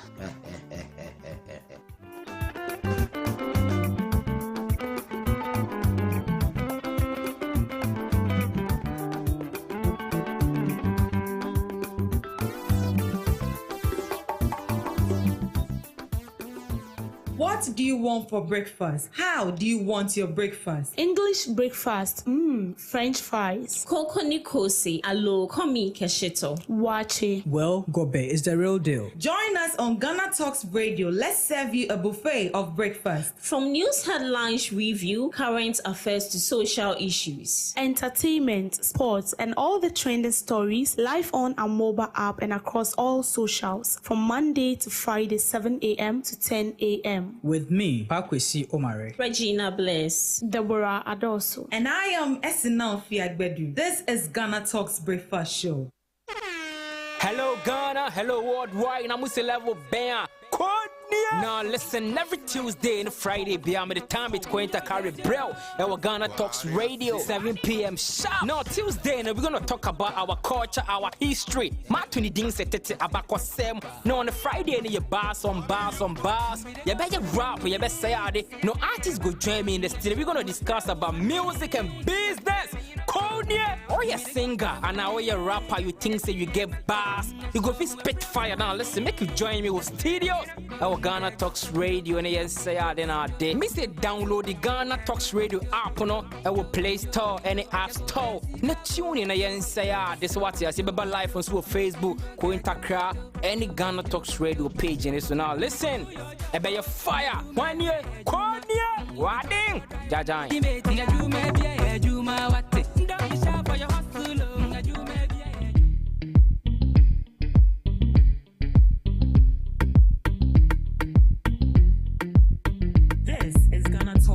Show, your morning companion. This is Ghana Talks Breakfast Show, your morning companion. A good morning to you wherever you are listening and watching us from. My name is Pakwesi Omare, a regular host. As a Friday edition, the weekend edition, And fortunately for us, it is also the holiday edition. The Republic Day that could have happened on Tuesday was moved to Friday. And that is part of one of the initiatives that the government in power has put in place. And regarding holidays, that whichever holiday that falls in between Tuesday and Thursday will be shifted to Friday, so that it could grant us a long weekend celebration. And the ones that happen on weekends will be shifted to Monday. In same regards, granting us a long weekend. So yes, I know a whole lot of people are happy. Some are even still in their beds and having all the fun and jitteries. But yeah, we are here. We are working. And me being so selfish and greedy, I made sure that I got a couple of people who were supposed to enjoy their day. I brought them into the studios as well. But yes, it's going to be a very interesting discussion today, as I have the NDC's representative in the studio. The NPP person will be joining us very soon. Sorry. As we move on, I want to invite you to join the conversation on all our social media platforms at Ghana Talks Radio, on Facebook, on Instagram, on TikTok, and on X. Our WhatsApp line is very active. You can get interactive on 0202-544-614, 0202-544-614. Before much to say, I first want to address a concern regarding the data pricing, the data bundle, and some matters regarding it. Not so long ago, the citizens raised a concern as to how much we pay for data in this country, and the Minister for Communications took it upon himself to look to address it in favor of the citizens. Fast forward, he gave a timeline to work on it, and yes, fortunately for us, we've had something being done about it. First and foremost, I want to stand in the stead of all the people of Ghana to thank the minister for his effort in making sure that something was being done about the concerns that was raised about the data prices by the citizens. But then also, there is another thing that I think we should be looking at, and if the minister can still go back on the tables in regards to this for us. You see, we used to have some packages. The main concern, the main complaints from the citizens was about some packages that we used to have, which is no more in existence. There was a data zone package.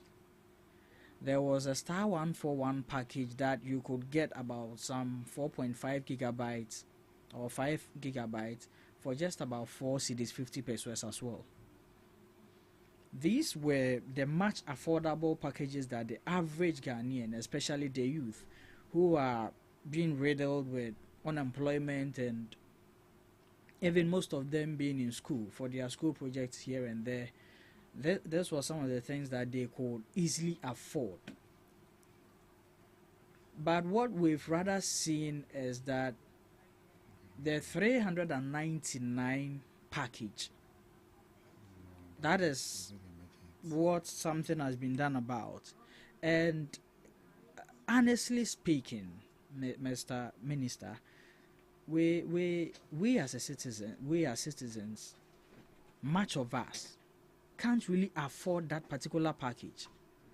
So if that is what they did something about it, it's more of then we are still back to almost square one. This is not to invalidate the fact that you've actually taken steps about this issue. We really, really, really appreciate what you've done about it. But the core reason for which we were complaining was about the affordable packages that the average Ghanaian can afford. That is what we wanted back. The data zone bundles, the star 141 package, which cost barely 5 cedis. There's 400 cedis package.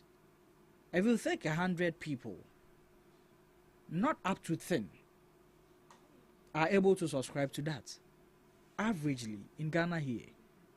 And so we are pleading with you to go back to the tables and do something about this. We all have our reservations and all this about all other networks. But for those who mostly use the MTN, this is their concern. So if something could be done about that, because those packages is what the average Ghanaian can actually afford. The 399 is almost too expensive for most people. It is very expensive for most people. So if that was what was attended to, and the other ones which we were rather crying for is still not in, then we still have some concerns to be addressed. So please, Honorable Sam George, we thank you for your efforts, but we are back on your doorsteps with this. If something could be done about it, we would really appreciate it. Thank you. I know your government is a listening government, so you are definitely going to listen to us and do something about this for us. Thank you once again, and a good morning to you wherever you are. Now, that being said, yes, it's a Friday edition, it's a holiday edition. We all know how we do it in the studios of GhanaTalks Radio, coming your way with so many contents. But first and foremost, in the mornings, we serve you your breakfast. And as I mentioned earlier, today's conversation is going to be very interesting, very educative, very insightful. As we have the NDC's communications member in the studio, the NPP's communications member will be joining us very soon as well. So yes, it is going to be very interesting. And I want to thank you also for always making time with us on GhanaTalks Breakfast Show. We really appreciate your time and your dedication. Get interactive and, share your views, your comments, your suggestions, and we'll make it known to the public and the government as a whole. Prince. Senior. Good morning. Good morning, Senior. It's been quite a while. Yes. Last week I learned you were part of the entourage of the president that went to, now you are, now even your mother was crying. Amen. We thank God that I'm part of the presidential entourage. I'm probably sure I met the Indian Prime Minister as well. Maybe. I don't know, but maybe I met him. Maybe you met him. Wow, but how has it been? Campus is fine. It's just that we are hit with COVID. That's the only unfortunate thing. But is it a confirmed activity? Yes, but the minister who is in charge of health said 107 confirmed cases. Wow. Yes, so but COVID-19 protocols are not well observed on campus. I think most of the students are in the disbelief of its existence. So you don't see many of the students wearing nose masks or something like that, or seeing to social distancing, maybe no shaking hands, and they are still going about life in their normal ways. People will don't really think. I think there's this video trending that the university management deliberately said that I was about to actually ask you. Is it some schemed measures to I don't want to believe so. The campus because for a minister to confirm something, I don't think the health officers there or nurses there will want to lie to the whole sector minister simply because they want to cancel some shows. I don't want to believe that because if it's found to be otherwise, you can be punished for that. I don't think you can just what you're saying is when it comes to diseases like this, it's a national security issue as well. So you cannot just lie simply because you want to, stop students from maybe celebrating their hobbies. And I don't want to even believe management will do something like that. But of course, people have their interests. He thinks that his happiness is being truncated, and for that matter, he want to say all manner of things. But I don't want to believe management will do something like that. Oh, okay. Yeah. Okay, that's fine. So, have you heard this narrative, flowing, that this was actually the reason why the SWAL administration left the COVID, how do we call it? The COVID levy. That's why they left it in existence, because they realized something of this sort could happen. And once it happens, it could be in there to manage a few things for us. So it is justifiable that they left the COVID levy. But the same party said they wanted to cancel it. Am I wrong? They said they wanted to cancel betting tax, e-levy, COVID levy. Is that not the case? So this is not a matter of NDC. And our point was very clear, right? There's nothing wrong with suspending taxes or cancelling taxes at the same time reintroducing it when they need be. So suspend or cancelling tax does not mean that it's eternal. Okay. It means that within maybe a certain time frame, you may want to reintroduce it.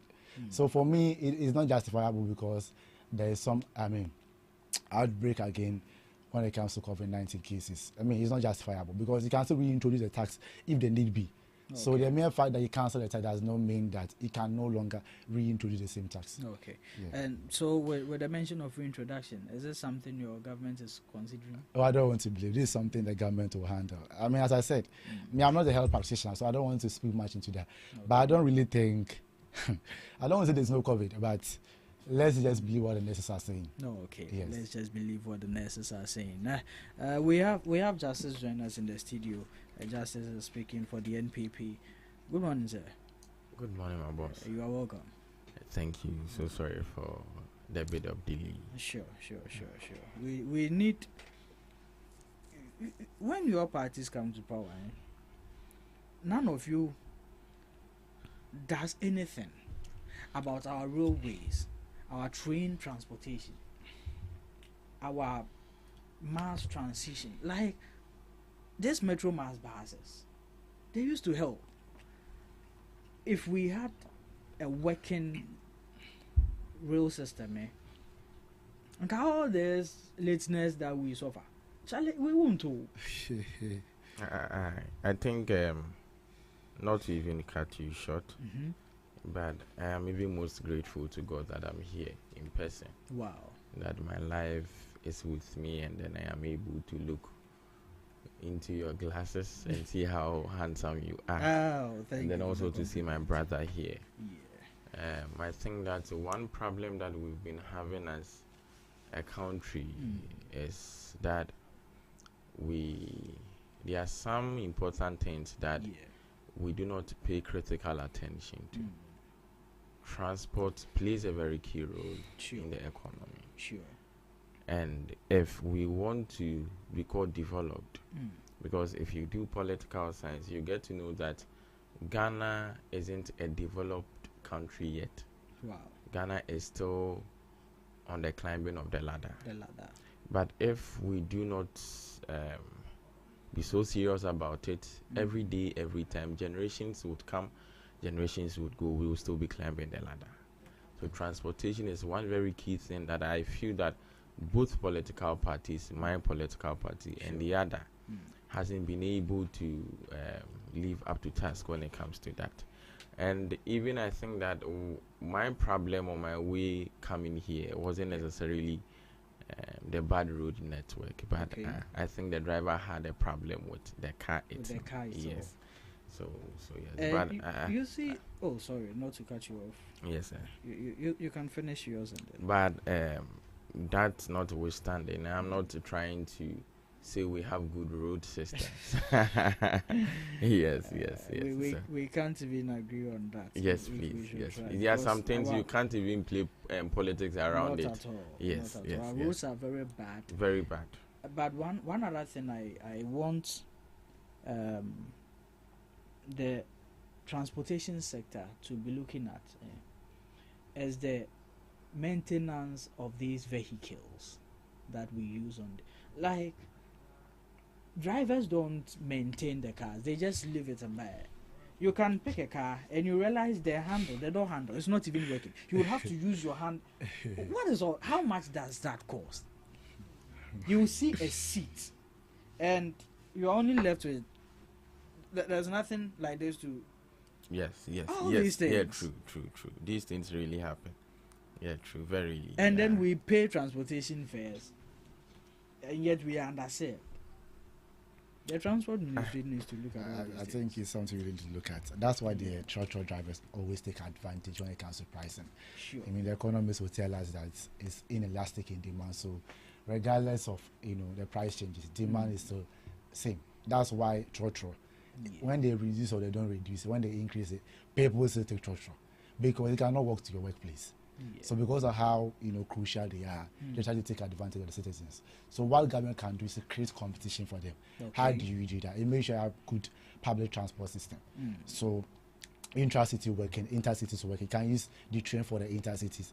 Buses will be working internally. But these people feel that sometimes I think as politicians, so we need to be fair to the good people of Ghana. When you create competition for them, they will tell you that we won't vote for you. I don't really understand. Unfortunately, and a politician is a political being. He will always be. Power is very important to a politician. That's one thing that I think is affecting us. If you put in a train from Accra to Kumasi, about 2 of them, it's going to affect OA and VIP. You know that. Sure. But this same VIP owner and OA bus owner is the one sponsoring the political parties. So I think that we need to, as a country, think about the country first. I mean, as people think about the country first. Yeah. Because Germany and Korea have train system working properly for them. Sure. Making sure that at least, no matter how much you earn at the end of the month, your transportation cost should be less. Yeah. But imagine you are taking Uber to work, Bolt or whatever. Maybe you're going to spend about 2,000 every month. How much is your salary? Exactly. So, in as much as we want to try and make sure that we improve the standard of living of the people, what do people spend on daily? Transport is one of them. Sure. One or the other, you still pick church. Even if you don't have your own car, you still have to pick church. Sure. There are most people in this country who want to actually use public transport, but because of delays and traffic, that's why they drive their own car. It's not that they want to drive their own car. They don't find luxury in it. Sure. Sometimes I get pissed when you are coming, they have to stop for like 15 minutes. Today, they have to stop at Accra for 15 minutes. Yeah, trying to load. Yes, they will not move. Yeah. Who want that? Okay, you will come traffic around 4 to 5 p.m. Medina Accra road, you get to realize that there is huge traffic, very slow traffic. Yeah. Why should we be doing that to ourselves? So someone close from work at 6 p.m. he will get, or 4 p.m. he will get to home at like 8 p.m. 8 to 10. So we need to even look at productivity on that part. So that I'm closing from work at 4:30 p.m. Yeah. I have to get around 8:30 p.m. I'll be tired. The next day I come to work, you expect me to deliver. So it's not just about the pricing alone. You're also looking at how the person suffers to get to the workplace. Sure. And I think we should do ourselves the honor of addressing those challenges. It's not beyond our strength. We can do it if only there's that genuine political will. Wow. Thank you there, Prince.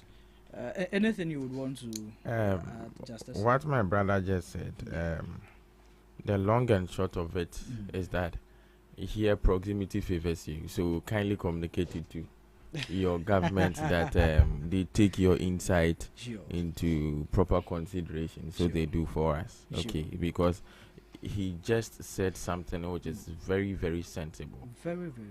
I work and then I know how it is. So often when even people see that I am still around my working place, they question me, why don't you want to stay in your house? Why are you still here? You've completed school. Why are you still around there? You get it. Yeah. But at a very far extent, it really helps me. Because sometimes I see to think, I have people coming from Kaswa to work. Yeah. And when they come, how tired they are, you need these people to be productive. Sure. You can't cheat nature. Sure. When you are tired, you are tired. Sure. If you are feeling sleepy, you are feeling sleepy. Yeah. So instead of the person coming out to work his heart out, you see this person playing lackadaisical attitude. You may think that, if you think you can't do, leave for somebody to come. Fine. A different person would come. Face the same problem. Sure. And repeat what the old person or people were doing. So we are not helping ourselves as a country and then as a people. Sure. Sure. Thank you, there, gentlemen, for your insightful submissions on this subject matter of our transport system in the country. And I do hope and believe that as a listening government, they listen to us and do something about this for us. Moving on to the main discussions for the day. The EC, the Electoral Commission, has been under scrutiny for quite some time now. We've seen people call for even their removal, let's take from 2020's election into perspective up onto the 2024 elections. We saw some chaos, violence through some elections, people losing their lives. We've seen people not getting representatives in parliament. We've seen undeclared results. All these things, which is stemming from the EC's power or mandate to make sure these exercises are being functioned and regulated rightfully onto the benefit of the citizen. But this is where we are seeing the opposite of what the EC should be doing or must be doing, and so they've come under huge scrutiny. And one of the major issues that we are having now in the country has to do with the representation of parliamentary candidates from Ablekuma North, because their results are still not being declared. And people are like, we've seen this movie before. We've seen an entire constituency go without representation in parliament for 4 years. Is that what we are about to see again? Some feel that this is a retaliation from the government in power, who believe that the actual government intentionally denied some people representation because that side of the country, as to say, per geographical analogy in the political space, are more inclined to another party, which is their opponent. And so once they have also come to power, they feel that even if we lost here, or even if we might have lost here, we should also do something to deny them. Is that the scene in play as to all this going on? Before even we go into the rerun of it, whether it is what is laudable or not, let's take all of these accounts into perspective from 2020 up to 2024. All these things happening. What do you have to say about it? So I think I would have to take lead of my brother on this very one. There are some things I believe in. If the setting or the environment is against evil, no matter how evil you are, you tend to turn into a good person, or like you turn into a good character. And I strongly believe that our EC system, since the days of John the Baptist, they are yet to live up to the task. Okay. Because we see these things a lot. Sure. We hear them a lot. Since. Yeah. And today it is happening.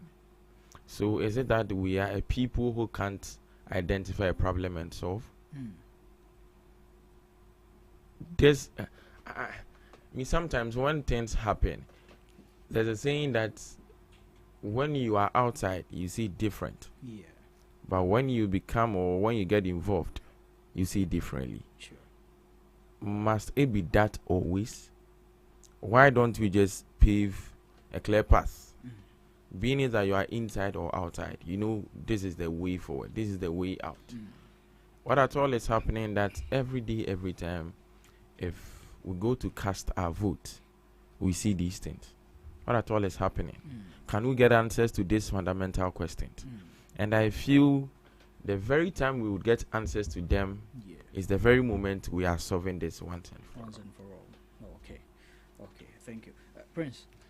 Yeah, Mr. Omari, let me start by extending my greetings to 10 UG members and also Lawyer Beatrice and Dr. Samia Harrison Kojaba and also Julius Kwame Anthony for their wonderful impact they've had on me thus far. Wait, I want to clarify something. Okay. It cannot be said to be retaliation because in the first place we didn't accuse MPP government of denying our representation. Okay. We only accuse Electoral Commission. Okay. And also we are criticizing the Supreme Court for being reticent on adjudicating on the matter. Okay. So it wasn't about MPP government who were criticizing the EC for denying their representation. Okay. So it cannot be retaliation in the first place. Okay. And I will not for once even justify the fact that there mere grounds or on grounds that some people were denied representation in Parliament for 4 years. Suffice to say that same can be done today too. No. I mean, it happened yesterday. We said it was wrong. We all agreed. Yeah. So it cannot happen today too. Okay. But the hypocrisy around this whole thing is what baffles my mind.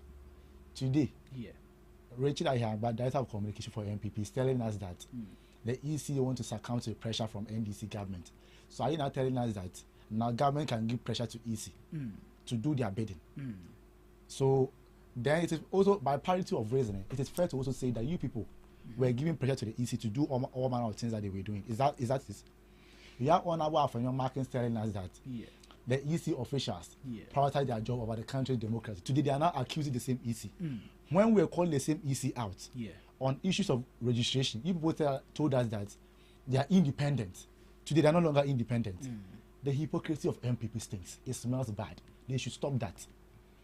When we went to the negotiation table, they didn't do anybody's bidding. Okay. When we called for the rerun, we called for the rerun for 37 polling stations. Okay. Out of the 37, the NDC are going to run only 19 because 18 of them, both MPP and NDC agents signed and EC officials too signed. And for that man, they want to do for 19 alone. The NDC interest was about getting all the 37 rerun. Okay. But they said that 18, now 19, sorry. When the EC took the decision, we have to take it in good faith. It does not mean that we are okay with it. So we shouldn't allow any impression to be created that the EC want to do the bidding of a political party. Okay. If what they are saying is something to go by, then it is fair to say that they were actually influencing the EC at the time. Because they are not having any reasonable cause to tell us that the EC want to succumb to a pressure, certain pressure from NDC. That's not true. Okay. We are going to the election, we are going to win it once more. Thank you. Thank you there, Prince. Justice. Yes, sir. Now, the main topic for discussion, the rerun of the Ablekumanov elections. What do you make of it? Do you think it's in the right call, or is something that you think the EC should have reconsidered and taken a different route?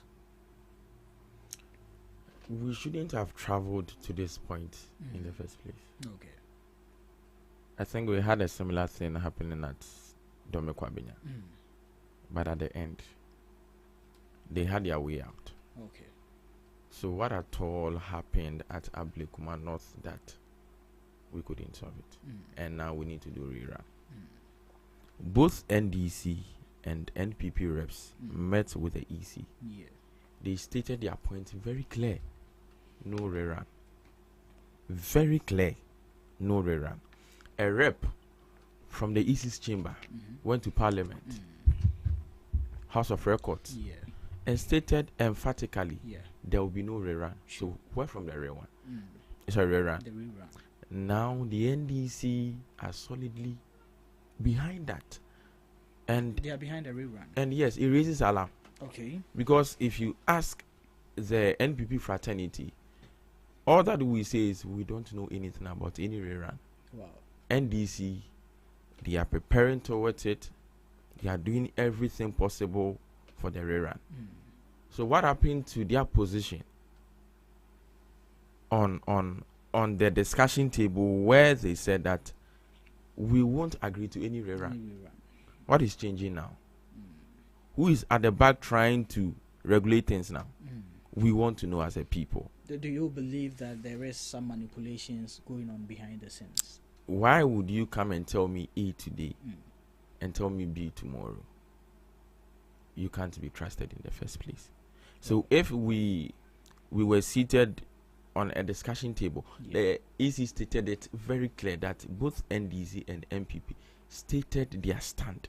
That they don't want it. They don't want it. But now, NDC communicators all over, their heads, their leaders, all that they are saying is, for us, we know. And this is the directive by the EC, so we should abide by it. What happened to your decision? What happened to your stand? Are you trying to tell me that regardless the fact that the EC voice super a seat to yours, you just want to give in like that? We are in a law-abiding state. You become powerful not by manpower, but by following legal rules and regulations. Okay. So if you think that you have viable reasons to be against rerun, why are you now turning your back? Like, why are you now taking a new stand on it? I want to know. I don't know their reason. I would want to know. Maybe after that, from all points of knowledge, I may be like, then fine, you people hold a very strong reason for saying that now you would want to engage in a rerun. But from where I am seated, you can't tell me that you don't like it and later turn that you like it. Fine, human beings are not like stones. We change every time. But wisdom demands that we give reasons.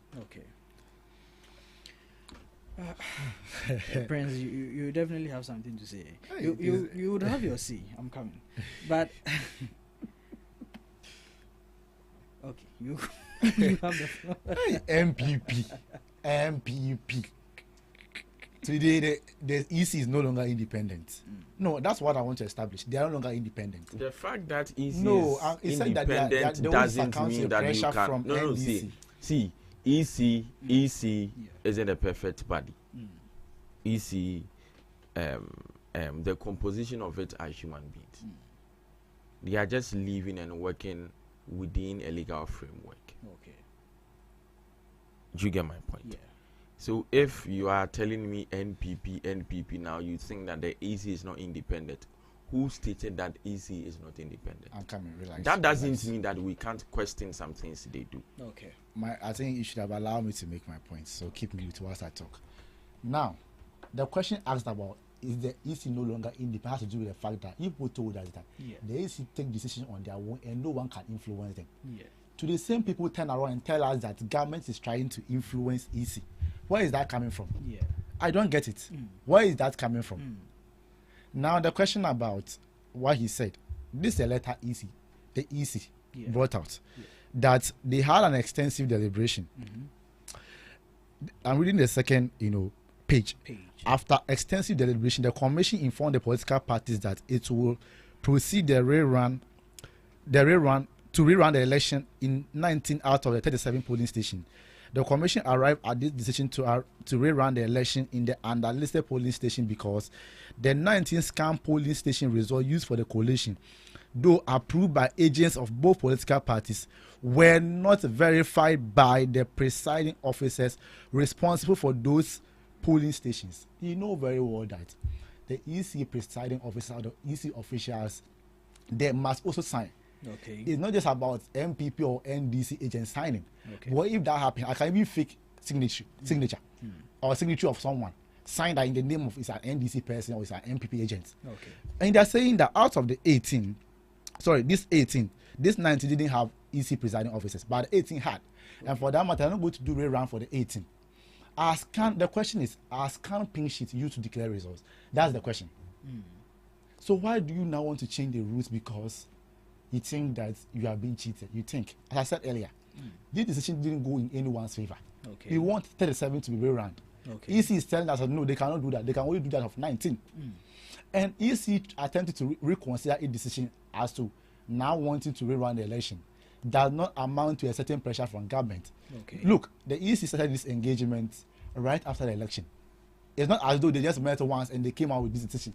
They've been meeting times upon times. and they arrive at this decision that we want to do the rerun. No one is happy with the decision they took. But my point is that where from all this pressure, yes, we all know it's a composition of human beings.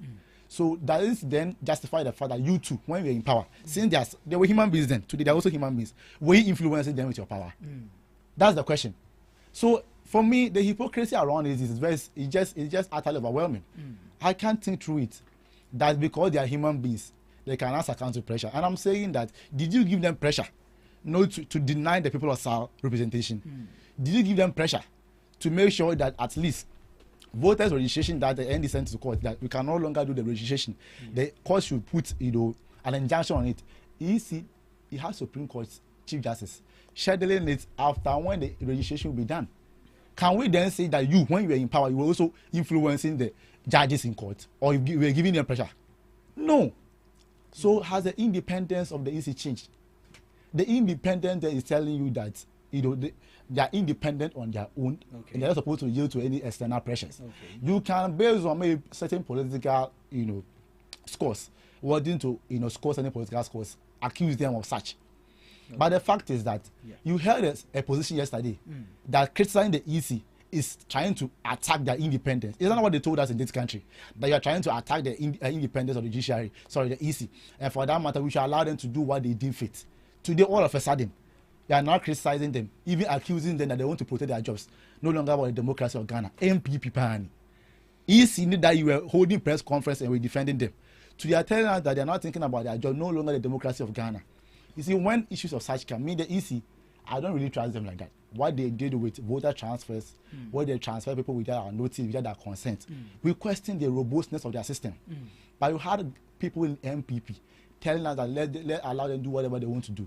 Today, the same people are telling us that the EC, for them, they don't think they have competent minds enough. They don't have independent minds enough to run an election. Why should we be doing that? MPP. You see, MPP as a political party, I think we need to consider banning them from Ghana if we really want to succeed as a democratic country. That's extreme. It's not extreme. You see, you cannot be having a position on an issue just 6 months after you change it, simply because right now you think that you may lose. Now, the 19 police station to be run. Why is it? Is it that they cannot go and campaign any longer? But Omia King Palota song has not been deleted. They can still download it and play. So what is the problem? Or right now Napo has stopped dancing, but Omia is still dancing. I learned he had joined DWP to even go through some dancing tutorials. Correct. So what we need to look at, it baffles me a lot. When I read news articles on MPP trying to now criticize them, I don't have a problem with criticizing EC. But my point is that when we're criticizing them with hardcore data or transfer being done illegally, you came out and was telling us that let's allow them to do whatever they want to do because they are independent. And I'm asking that, is the EC no longer independent? Right now, the EC now have to dwell on government pressures to take a decision. And I'm saying, if the accusation is true, then the question should be asked that were you also giving them pressure to do all the things that they were doing? So you gave them pressure to transfer people's votes. Were you the one who did that? That's the question you should answer. If they cannot answer that question. So as for MPP, we know them. From the time of Kwame Nkrumah, right? They had to make sure that they clear him out. Their ancestors, founding fathers, to clear him out. When you give them the power, they come and do otherwise of what they are claiming or they promise to do. So we the NDC right now, although we are not too happy with the decision of the EC, we are also committed to the decision and want to make sure that we go all out for Irabana Obin to win the seat for Ablekuma North. Ablekuma North deserve better. And if you're in Ablekuma North, you see Papa Obabia, I can't add, I don't know. Papa Obabia in the Dinja Wana Visa, I don't know. We are in power. If you go and vote for micro minority, what they do in parliament, they are insignificant to the business of the house. Without them, NDC members of parliament can do business, can take decision. We can form quorum for business, quorum for decision, right? So voting for whoever is an MPP candidate there, for me, it's a waste of time. So they should think through it very well, and knowing that Irabana Obin, father is actually in the building. So if they want any development, they can get it. So Prince, let me ask you this. Now you actually don't need, as you say, the NPP to form quorums in parliament. So what is stopping you, your people, to repel the LI? With the LI to be real, is that LI 2462? Yeah. It will be done soon. It will be done soon. We promise to repeal it. That's not the case. You right? Dance Yes, very soon. Very soon. Are we not fighting the Galamsey?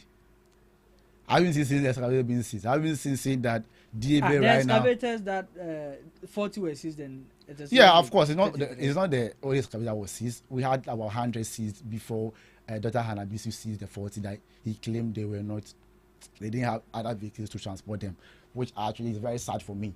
But what I'm saying is that we are still fighting it. And for me, I stand for the fact that the airline 246 must be repealed. I'm not against it. In fact, I stand for it because that gives the president or the minister discretionary power to give license to people to go and mine in our foreign reserve. I don't think that will continue. Yes, what we promise the good people of Ghana, and we must do that. But what I'm telling you is that I want to assure you is that we are going to repeal it. I mean, I've heard, Sami Jamfi, CEO of a Gold Board, saying similar thing. The minister. When was the last time you said that? I think about 2 months ago, that when Parliament will convince. There are several bills in Parliament. So I think that we should look at, before Parliament go on recess, I'm of the vehement belief that Parliament is going to repeal that. So let's look out for that. Okay. Justice. Yes, sir. A princess of the notion that if you people claim that for the EC to come back from saying there won't be any rerun to now saying they are going to have the rerun, then there is a pressure mounted on them from somewhere. So does that equate to the fact that some of the things that people believe that the EC did, which was wrong, also stems from some pressures that was mounted against them whilst you were in power?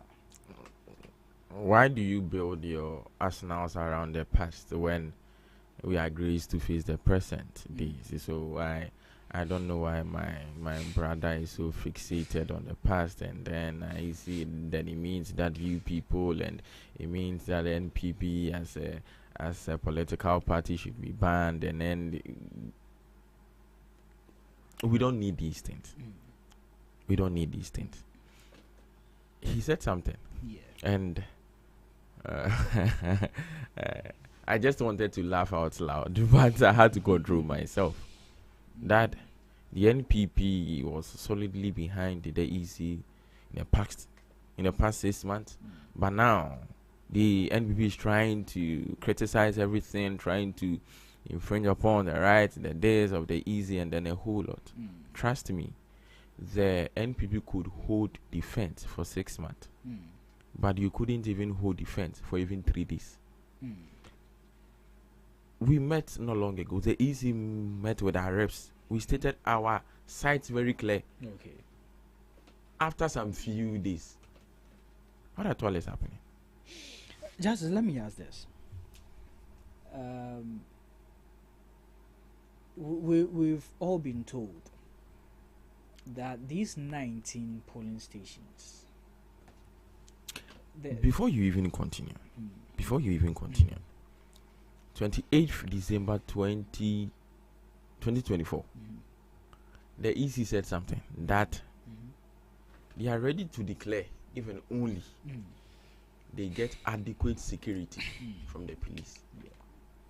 They are having everything ready to, with the exception of 3 polling stations. Okay. So we're from the 19, we're from the 37. This then, I'm not going so hard on the NDC because I feel from where I'm seated that the EC is the genesis of all this problem. Okay. Should they have lived up to task, all these things would have been a thing of the past. So this isn't something that I would want to drag the NDC to the extreme, trying to say that they are exerting pressure on the EC to do something. The EC is the main problem here. The fact that I supported them in time past doesn't mean that I should be blind when they do things that are not supposed to be done. And that too doesn't mean that in the past I was blind to things that they were doing that wasn't right. Okay. But you just didn't speak about it. Not necessarily talking about it. You see, there's a time for everything. Okay. There's a time for everything. I personally, I heard some things about it. I think I was even on AIT TV that time, and then I spoke very loud on it that people are really complaining about the registration and then a whole lot. EC should do something particular about it. Because here's the fact that we are entrusting everything into your hand. Yeah. Because we are supposed to vote, but the machinery is in your hands. Okay. We can do all the voting. We can share our minds, do everything possible, show up to vote. But coalition and everything is on you people. Sure. So I don't want to go so hard on them. Okay. Because they are not the easy.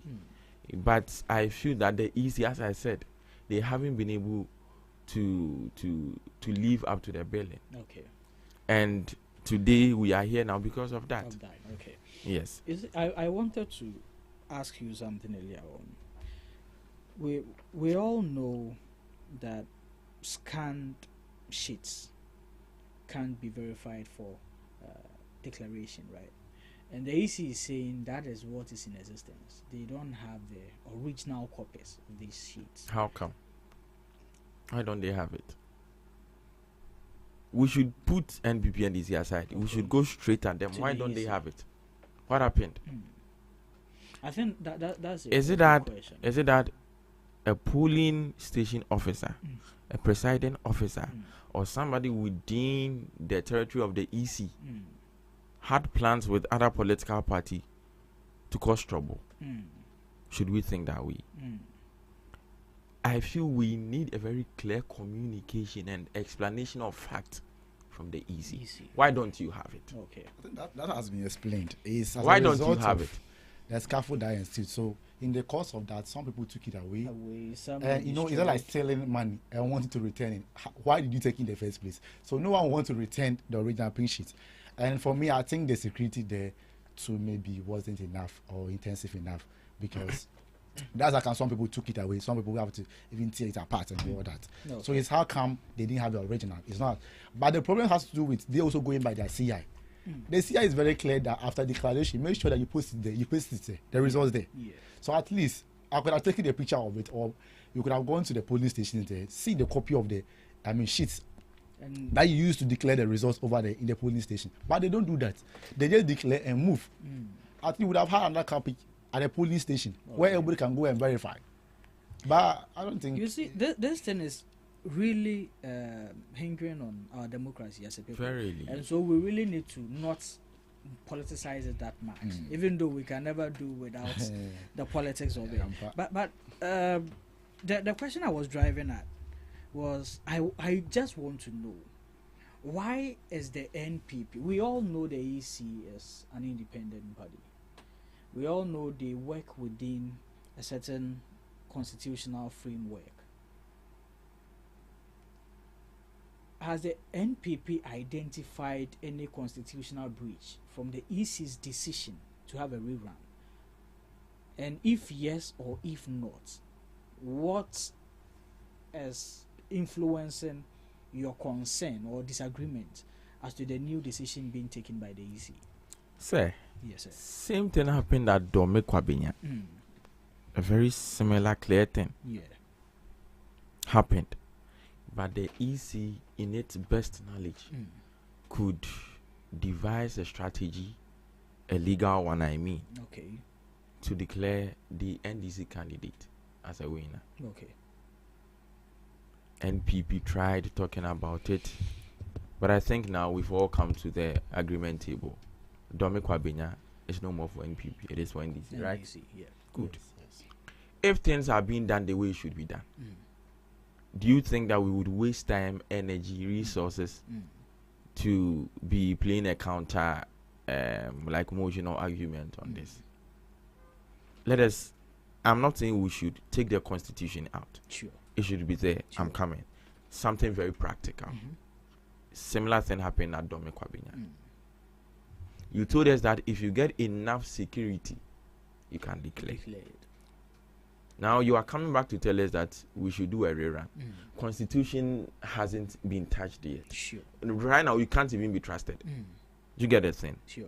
You are the one regulating the constitution, although the constitution regulates you, but you also have a stand of regulating the constitution as well. You get it?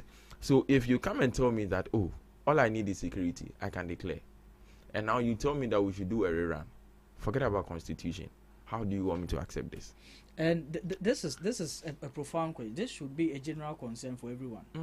Because the EC, and this is not so long, 2 weeks ago, Bosman Asari, he said it in Parliament. In Parliament, that there will be all no they rerun. need is security. But I don't know why you believe him. Why did you believe him?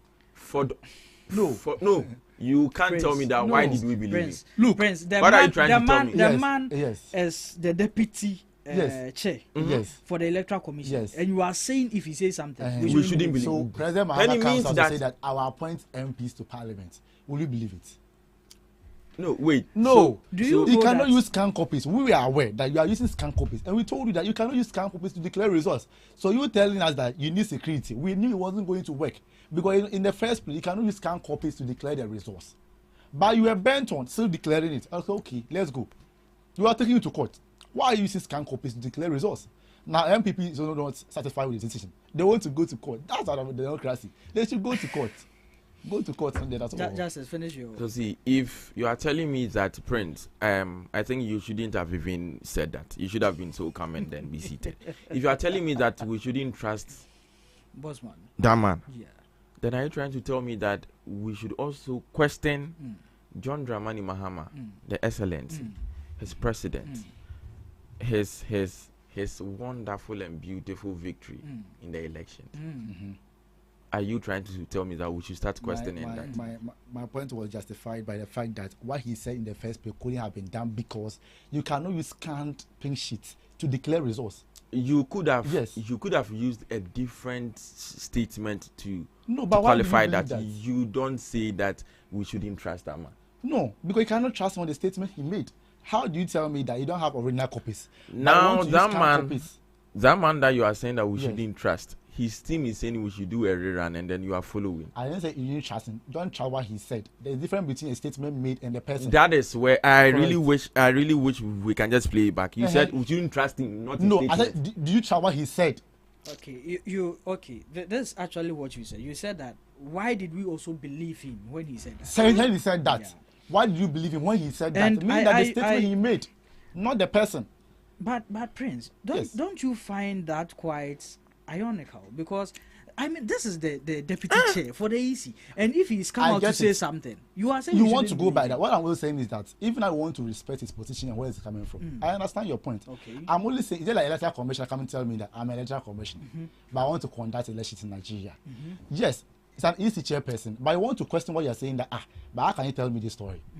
Why do you want to believe? Why do you want me to believe this? Simply because you're EC chair, you can just come and say anything. We're working based on the CI, and we're saying that. You mentioned about scan copies. When I say scan copies, you don't use it to declare results. So how do you tell me that you need security? Using security to declare the results is still illegal because you're going to use scan pink sheets. So there's a need for us to do the re-round of those polling stations.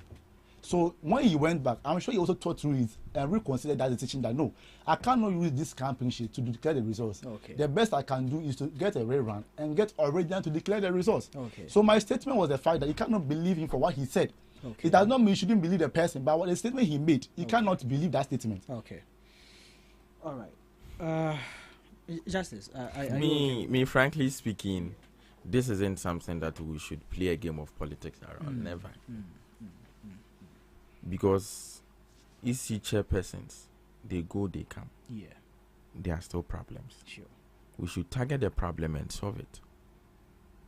But if you try to play smart around it, because trust me, right now people are living with the assumption that they want to take this set of EC team out. Okay.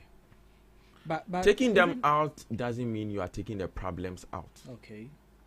Because we've seen change in that, and still these problems are all over. So why don't we be so fixated and wisdom driven by trying to look at the problem, by solidly identifying the problem and targeting to solve it. When you see these NDC communicators bashing it left, right, center, they are just trying to head towards somewhere. Where is that? Where is that destination? Let them go. Where is that destination? I want to know. Let them go. Oh, no, where is that destination? They are trying to arrive at the point that these people can't be trusted. So, Mr. President, honorable people, let them go. But let me ask this. Let's take the politics aside. For this one, I'll plead with all of us here.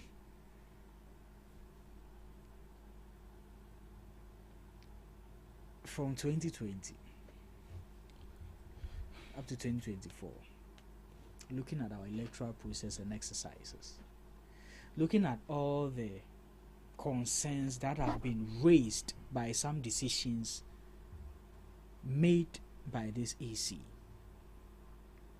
do you think that those calling for the EC's removal have a justifiable grounds, or you think it is a politically motivated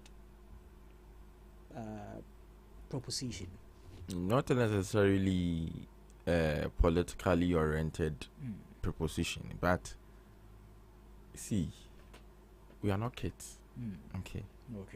If something happened at Dome Kwabena, and you could strategically, following all legal proceedings, to do something better about it, what stopped you from doing same for Ablekuma North? I get you with that, but I'm only asking.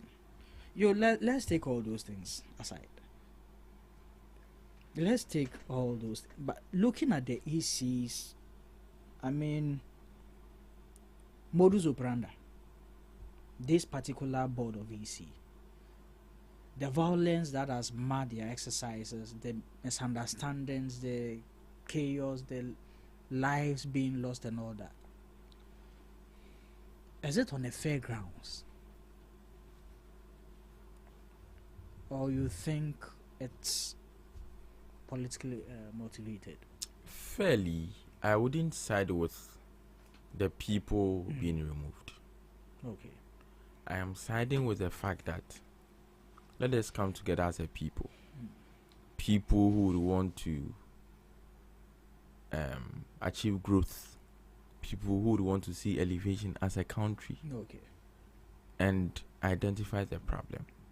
Let us sit down. We have proper good research teams in the country.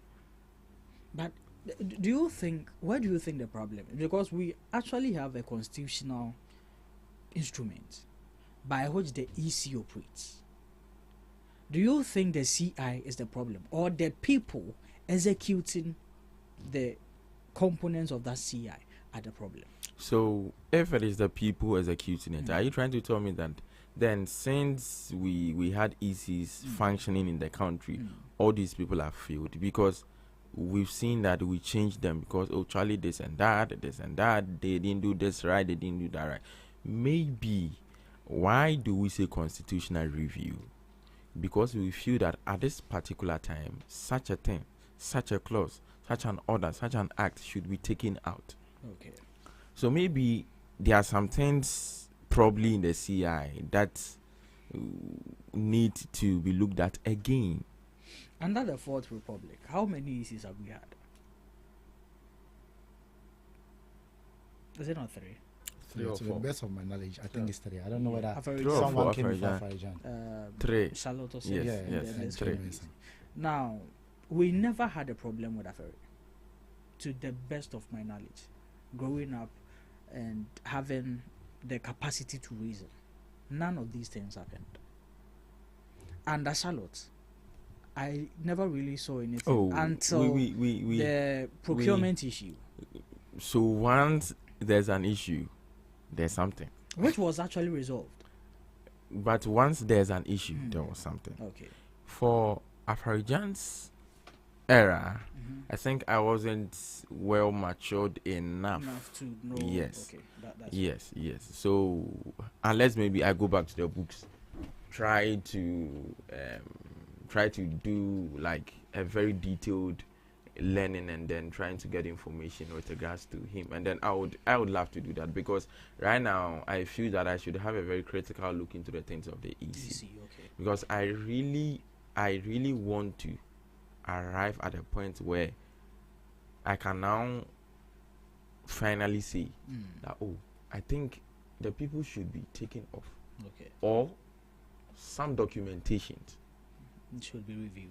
Yes, Okay. yes. I really want to put myself to that cause. To that cause. Okay. Yes, please. See, do you know the most tenuous elections ever in the history of Ghana? And it will forever remain same. Unless, okay, we can never predict the future. Okay. Maybe 2008 or no. Which one? In the year 2000. Oh, okay. Okay. We call it the transition. Yes. Yeah. Because of the military Of course, while this was going on, people were suspecting whether he was going to hand actually over. leave the power. And as at then, how Afarijan handled matters. That alone exclusively curates the man's pedigree as to his position as an AC chair.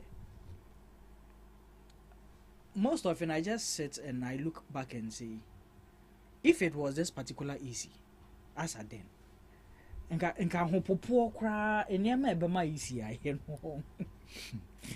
the tension was so high, so vivid.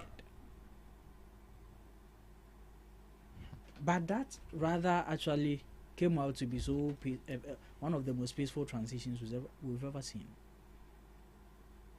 So, what exactly is wrong with this particular EC? Because the things under this EC, it outweighs all the other ones we've seen.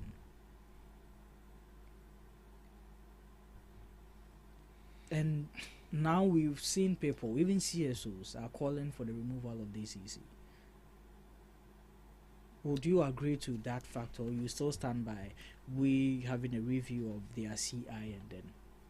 I still stand by review. Honestly, Okay. I still stand by review because if things are going to be properly arranged, yeah, and they go against that, that is against the law. Okay, all right. You get my point. Sure. So let us get let us get all documentations trying to put them on their toes. Okay. You see, if man was to still live in state of nature, yeah, we would have been acquiring power with strong shoulders or big or broader ones. Sure.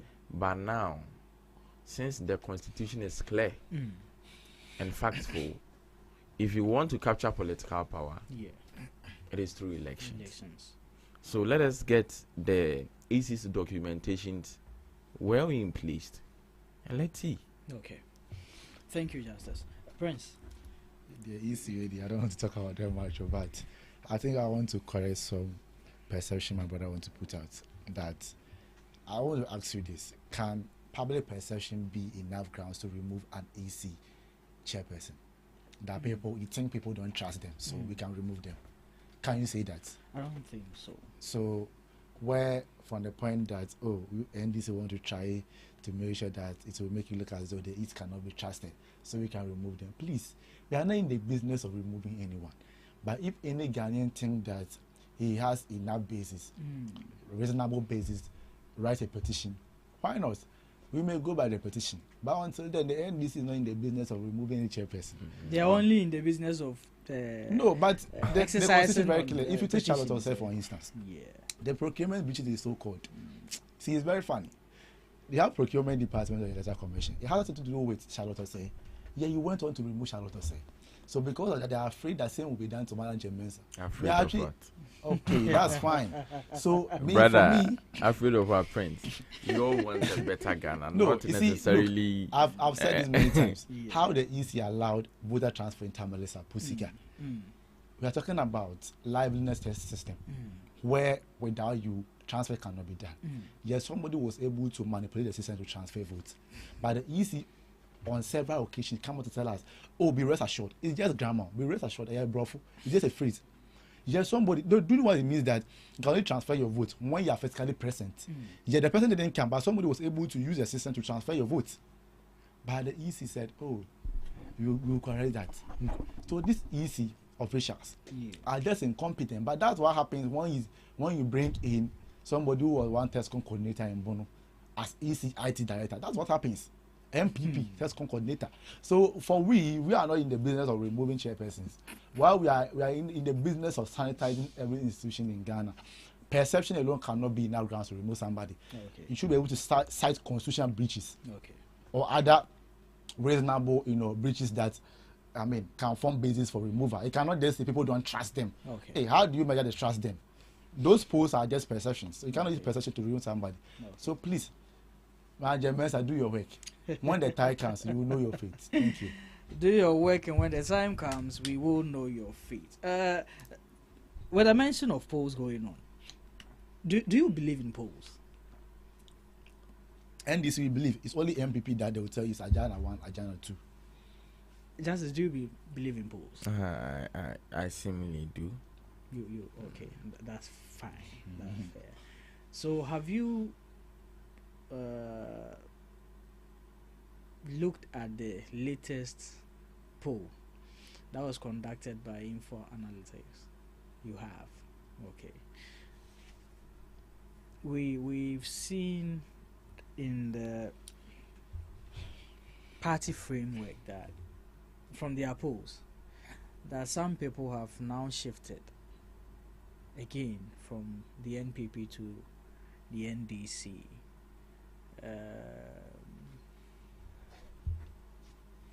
What does that tell us about our political frameworks as a country? If one of the biggest opponents, who has been in power for 8 years, just left power and is still, losing grounds as to their followers,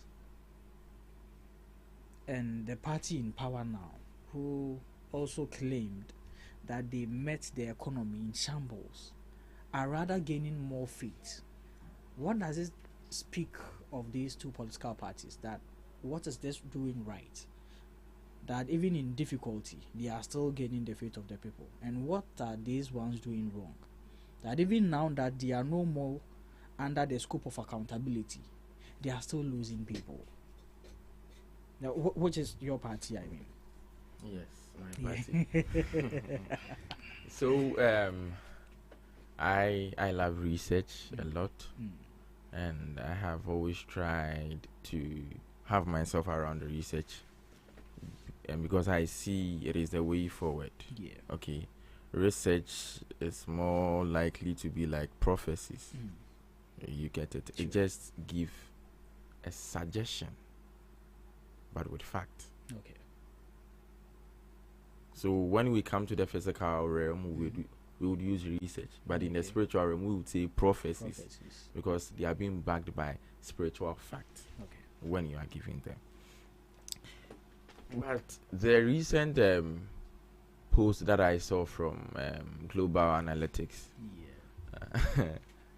well, this thing shouldn't be a surprise. Okay. This thing shouldn't be a surprise, because even founding members, one thing that I really want us to have it in our heads is that you can start something and still leave it. Okay. You get it? Sure. And I feel that the sort of Ghana or the sort of politics we do in our country, it's like you meeting a new girlfriend. A new girlfriend because you just, terminate a contract with one. So a new girlfriend, you may assume that Charlie, she's the best. Where have you been all this while? Like, you are just my heaven on earth. Do you get it? Sure.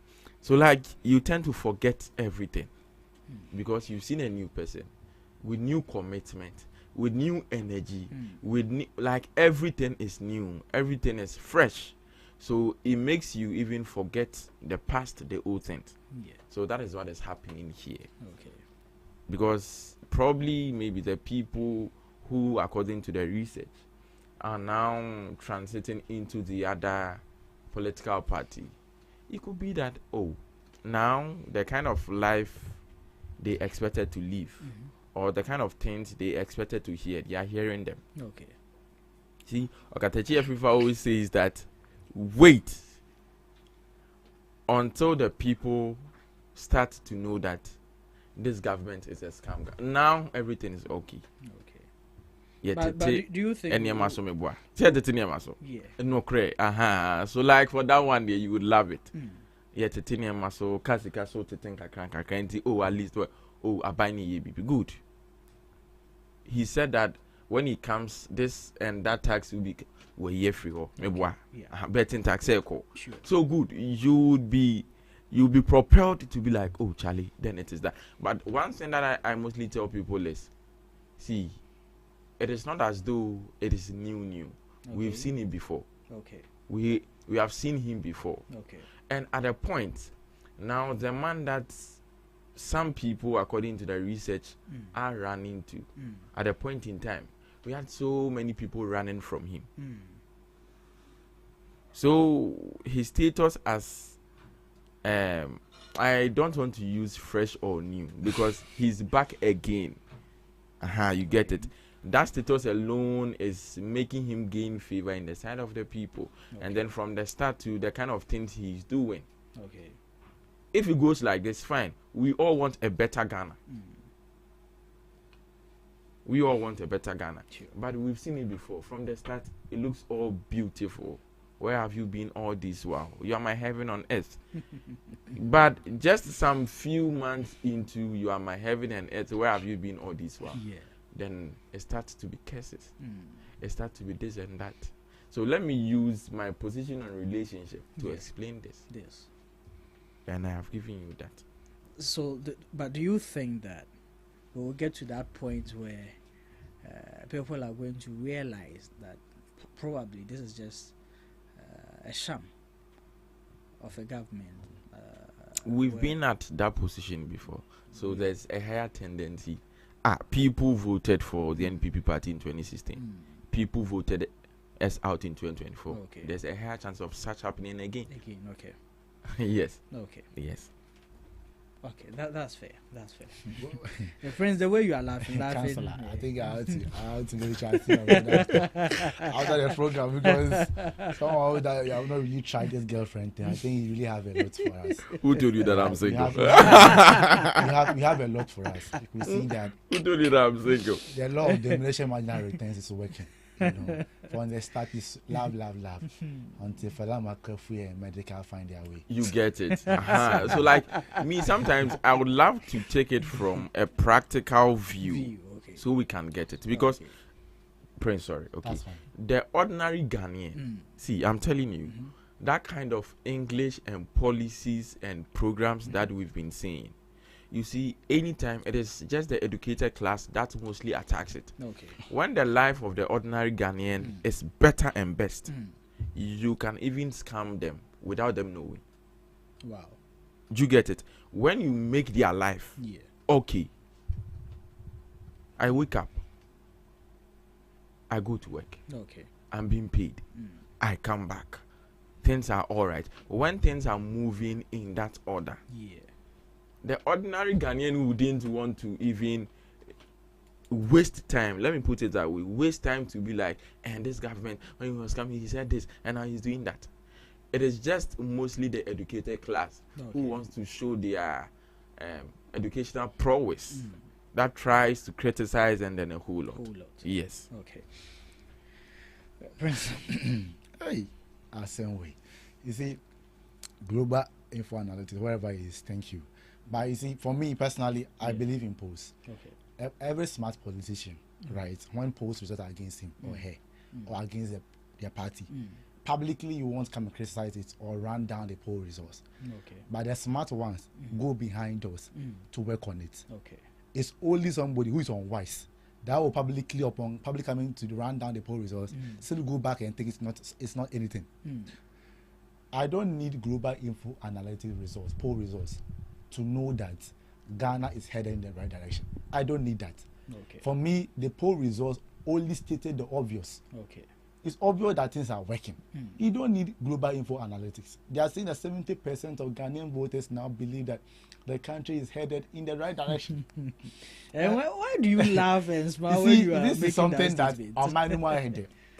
I've emphasized this point many times, and I would like to reiterate that once more, that Aban Papaba is not just a mere hashtag. That if you see people posting, maybe an Amperi posting, maybe just Kwame Anthony posting, it's not just a mere hashtag. But that which lends a testimonial credence to President Mohammed's notable achievement thus far. Look, dollar, the exchange rate, that's one of the, let me say, causative agents of inflation in this country, has now been reduced, now being around 10.3, as compared to what economic whiskey from Wale to somewhere 16.4. President Mahama, communication expert, now has now brought it down to 10.3. Have you read the epistle, if I may so put it, posted by Manasseh 2 days ago? Yeah. I think titled Mohammed's Economic Judge in Bolga Market. Have you read it? I have. You see, inflation has dropped. Inflation that used to be 54.1% at some point under MPP, today is now 13.7%. In that epistle, Manasseh Azuri alluded to the fact that President Mahama is actually doing well. He said he went to the Bolga market with one gentleman who happens to be an MPP member, that a particular 50 kilogram of rice, a particular brand from Burkina Faso, that used to sell around 700 Ghana cedis, is today 420 Ghana cedis. 220 Ghana cedis has been saved. The person will now make a savings of 220 Ghana cedis. So that man in Bolga today knows very well that Abba, this is not rocket science. This is not something that's abstract. You can feel it. He mentioned about a particular cooking oil that used to sell around 200 Ghana cedis. It's now 120 Ghana cedis, 80 cedis off. The Ghanaian consumer is benefiting from. You know, I'm saying this because people are saying the dollar has come down. We are not feeling in our pockets. Inflation has come down. You are not feeling it. These are practical examples. So he used to buy the cooking oil at 200 Ghana cedis. Today you are buying at 120. You are saving, 80 Ghana cedis. He mentioned about a bag of maize. That was around 900 Ghana cedis. Today is now 500 Ghana cedis. Now you are saving about 400 Ghana cedis from it. This Abba. Look, the inflation is just not just something that somebody is putting somewhere or figures. It's something that is reflecting. When it comes to the dollar, go to ports. People are saying that now import duties in our form has now come down. UTV recently did some reports from Asia. One man mentioned that he usually imports goods worth $10,000 every month. At some point under MPP, you will need 1.6 billion old Ghana cedis, 160,000 cedis. But because of Abba Banti, he will just need about 100,000 Ghana cedis. That man today is saving 60,000 Ghana cedis. Connecticut 600 million. Oh, can we? Do you know what he said? That I'm even going to use this 60,000 cedis I'm saving to even invest in my wife's business. That is Abba. Do you know that the 14.5 kg gas, right? Today, at first, some people were feeling around 350 Ghana cedis and all. Today, it's now around 200 Ghana cedis. I learned around 10 months, now around 195 Ghana cedis.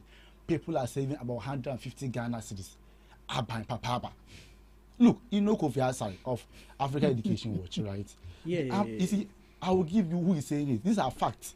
That a fool, he used to fill his car around 1,200 Ghana cedis. Yeah, he mentioned. When he went again, now he's filling around 850. Abba. When I was coming, the driver told me that he used to fill around 1,300 Ghana cedis. Hey, you were seated at the front. Oh, yes. Please. Yes. With your Relax. I took Uber at some point. Please, relax. 1,300 Ghana cedis. That today, 1,300. If he wants to fill his car, 1,300. Today, do you know how much he spent filling that same car tank? 1 cedi. No, it cannot be 1 cedi, of course. Prince. Why do you want?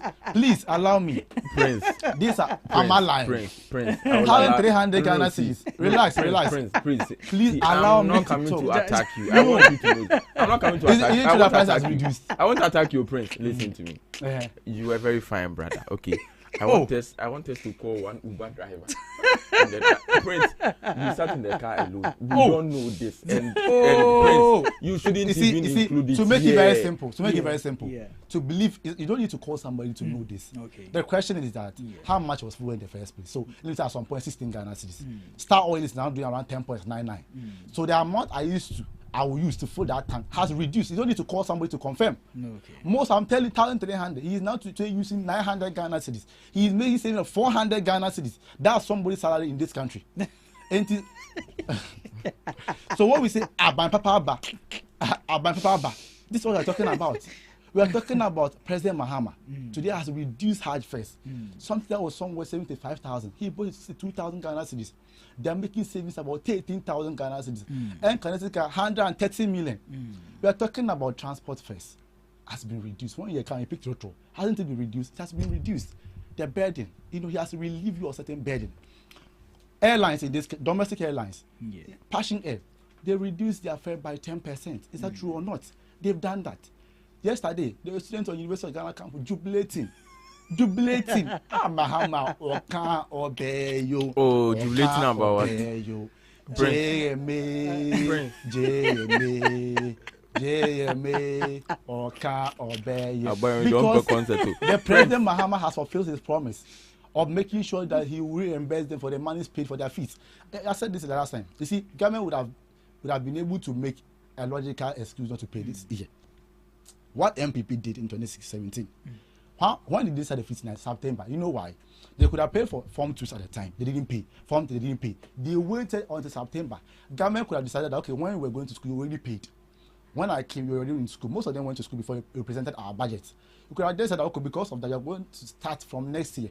Because we were promised that we're going to do it in our administration. We could have started from next year, this academic year. But my President Mahama said, no, you are paid, but I still want to pay you back the money. And yesterday, about 15,000 of them have received this. Today it will continue. The president is going to light the program in Koforidua today. Some of them have reached 2,300, some of them 2,500 Ghana cedis. Because President Mahama is saying that, look, we know that when you receive that admission message, that you have been admitted to the University of Ghana, you have been given a time frame to pay your admission fee or school fee, however you want to put it. But this university reserves the right to withdraw your admission if you are unable to pay. President Mahama said, no, once they think you are qualified to come and study in KUST or Legon, then shouldn't by reason of your financial difficulties have your admission withdrawn. So I'm going to pay for you to enter to the university. And I say Brian Champon. And the ECOWAS for Cabral Agric Minister. Open Kennedy upon that can sit on TV, show an investigation journalist picture that this man, if you see area or beat him, what about him that will come? Today want to lead the political party. You want an MPP that Eugene Boachi who wants to be the general secretary. It's saying like that his wish as a Ghanaian citizen that President Mahama should feel. You see, MPP is like an enemy of the state. You know why? No, for a man, you see, I respect him a lot. Until I saw that comment, in fact, I had to go and watch the video because I didn't want to believe it. I wanted to verify because of AI, people do a man of things. I actually watched it from Channel 1, their page, and he actually said that is my way that President Mahama will fail. The question I asked myself is that, so do you want to win the power? You clearly want to come and save Ghana. So you want Ghana to fail. So if you are listening to me, people that don't think about Ghana, they think about their interests. That's why some people who today, we can trade their roots, right? Make sure that Kwame Nkrumah will fail so that they can get him out and come and do all manner of things. You know, connive with some white people to come and do their things here. So that trait is still coming down, and we are experiencing it, that their wish is that Ghana should fail. President Mahama should fail so that they can come back to power. So they are only thinking about power, not the people of Ghana. So if you are going to listen to me upon all they are seeing about Papa, you may say, right now, we are going to service our debt. About over 300 million Ghana cedis has been released. Debt that is owed to at the Euro bond market.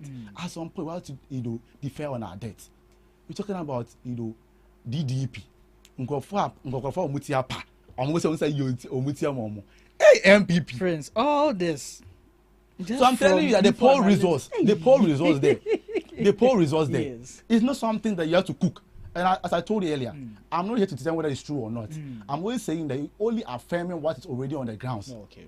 And I said it as a politician, of course, it's a game of perception. So when the polls are against you, you want to come up publicly to run it down. Okay. But I'm saying that the smart ones go behind the doors and work on it. Okay. So me, I will not call Mr. Dagwa Ajana 1, Ajana 2. Okay. No. And go and apologize or maybe good evening Ghana. I will not do that. Neither will I come and be saying that we have won the election and do a press conference, maybe Miracle Abuaji, and later come and be crying that you have lost. No, I will not do that. I will not call anybody Ajana 1, Ajana 2. In fact, I have not done extensive research before. So I respect people that invest so much in the research that they do. Okay. I listen to Mr. Dankwa himself. He should tell you how much he spent on every research. You have no idea. And if you compromise on your research work, you are not going to get funding. I want to believe that there are people outside the country that are contracting to do similar things for him, for them.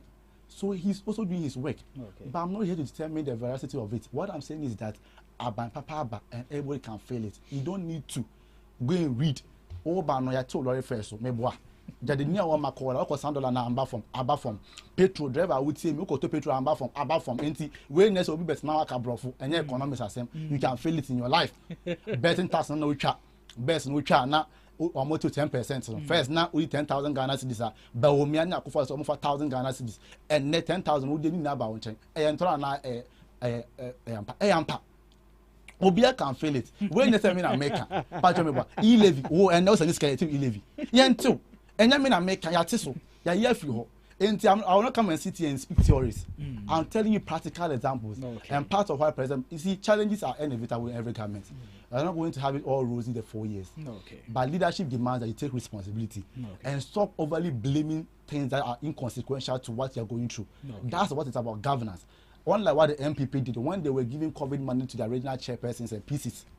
When we're in crisis, when they were giving money to hospitals that were not isolation centers, you cannot come and tell me the cause of the economic crisis we're in at the time. So, Abba Obia be the picture. Ghana need be a teacher for nurses, Obia and fill at home. Yeah, by recruitment, military. You see, the minister has posted it. Transparency. A government and the MPP. A whole minister will post. You won't know about it. By the time you know, they are done. Abba Obia be the picture. Ama. Okay. Thank you, there, Prince. Justice. That's Prince say or no akwa say mwaka say you mun kashi NDC the football mu Barcelona NDC from the start it is very beautiful. Barcelona had a new coach, trust me. Hey, we are on top. These people started talking to the extent that they told us they are going to get every trophy possible. At the end, where's their UCL trophy? NDC, football move Barcelona. And yes, leave them 10 hours, they can talk like this. Okay. I love their energy. Okay. But energy is not enough. You see, energy alone is not enough. I heard Prince saying that yesterday students on the UG campus were happy. Trust me, Prince, I stay with you guys. I'm still there. You have seen the videos. Is that not the case? How many videos? I stay with you guys. There are videos circulating on these. No, and please, the money you are talking about, what about the Kenya University students? When are they going to receive this? Because my little brother is there. Okay. So I want to know when he would receive, so I can go follow. But I just mentioned I just mentioned that. I'm not trying to say all the students have received. No, I never said all students. Correct. So I am asking that when is the sense you communicate? All right, so the disbursements started yesterday. It's going to continue. Some people are not even done with the processes. Some of them don't have their accounts, but they were allowed to register. My staff, for instance, is 1100. She hasn't received her yet, but she will do that today. Maybe in the course of the week it will come. So when they've started, they're going to pay everybody. Some are yet to even do the registration. So how can they then give them money when you have not done the registration? Print. See. You are now explaining it to me, right? Okay. I didn't know. Oh, you didn't know? I didn't know. How would I know? Because I'm waiting for that my little brother at Kenya University to get this money so I can go follow. Kakra. Why? Because blood is thicker than water. Into the omwami. So what I say. Into the handshake. It is not that I don't have anything to say, but justice as somebody who believes in research and has a very big heart for research, always would love to see things like this. Okay. But trust me, research on itself cannot be trusted 100%. Okay. Sure. Research is different from the day-to-day lives of the people. Agronomy. You get it? Why do we say that elections are being won at the polling station? What happened to research there? Research takes a sample of the populace to arrive at a conclusion. Not all. You get, so by the sample, by a reasonable sample, this is what they came out with. Don't be over pampered with that. He said that, if he favors you, in this world, if something does not favor you, Charlie, you go hard at it, or sometimes you try to hide yourself a bit. You get it. But if it favors you, there's this Real Madrid player who said that when the applause becomes loud, you leave the stage. Tony Cruz, he was actually on the pinnacle of his performance. He told us that he's retired. Do you get the point? So don't be over pampered. That research is say you. Sorry, research is say you, Charlie. And as I told you, getting a new girlfriend, heaven on earth. Heaven on earth.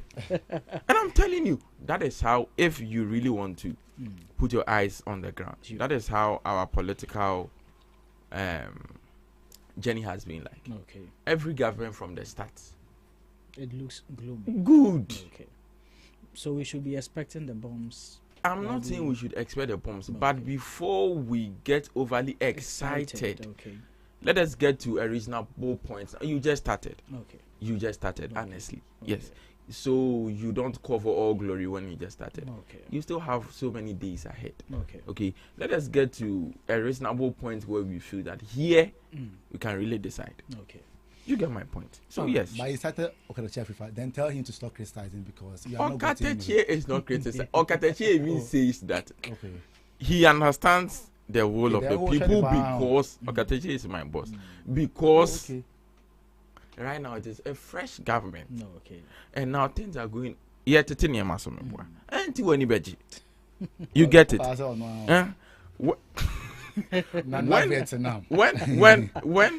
When the NPP government took on power, Charlie, people were in love. But later on, remember what? So yes, I don't see. I'm just trying to make you have a very good stand from the past. Yes, because if right now you want to be pampered, then you see poster by Papa, but when you casa talk is cheap. Okay. When you see the ladies telling me that I can really vibe. Yeah, talk is cheap. Okay, so this is where I also differ, right? This is not just Papa in terms of Obi Kakeke, just for saying say. Okay. You give basis for that. Yes, you can put up argument about maybe you are just 6 months. But the question that is, the Papa has also been said for 6 months. Has some buying Papa things gone on in his 6 months? Yes, I've told you those things, so it's not bragging. And then this same Abayam so Papa as you wait till 4 years, they are having things that is uncalled for. That's fine. You can point them out. That's why you're here. No, not necessarily to point them out. What I'm just trying to tell you that in as much as you think that you've done good things, you've done the will of the people, like you are still doing the will of the people.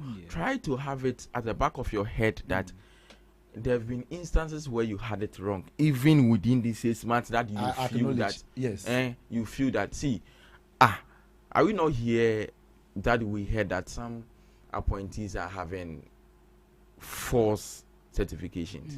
And Sansadali, what happened? What have we heard about it? Okay. I need not to go on and go on. One should be enough. Okay. So that should make sure that no, wait, should be increased to 16 Ghana. So wait, it doesn't mean that you are having it all glorious. Okay. There's a part, if we are really to go solidly on that, you'll be really unpopular. Okay. Really? You can try. Try. Give it a try. You'll be really unpopular. Okay. Me, I should try. And if I go, what should I go eat? Almost around say by Papa, but I come the dinner per crew man. No credit. Planning for food and just now we say no credit. But before we look at the last topic for discussion, and I mean we'll borrow some few minutes from producer to do justice to that. Don't worry. Hey. Before I do that, I want to say a good morning to Emmanuel of Central University. Emmanuel at Central University. He has been with us throughout the show, and Emmanuel, good morning wherever you are. We've received your message, and we greet you. We wish you a beautiful weekend. I know very soon we will meet in the studios and have some discussions as well. So that's coming from Emmanuel, Central University. I think he knows Prince, right? Emmanuel. Yeah, Yes, yes. I know him. A fine gentleman like that. Yeah, so, correct.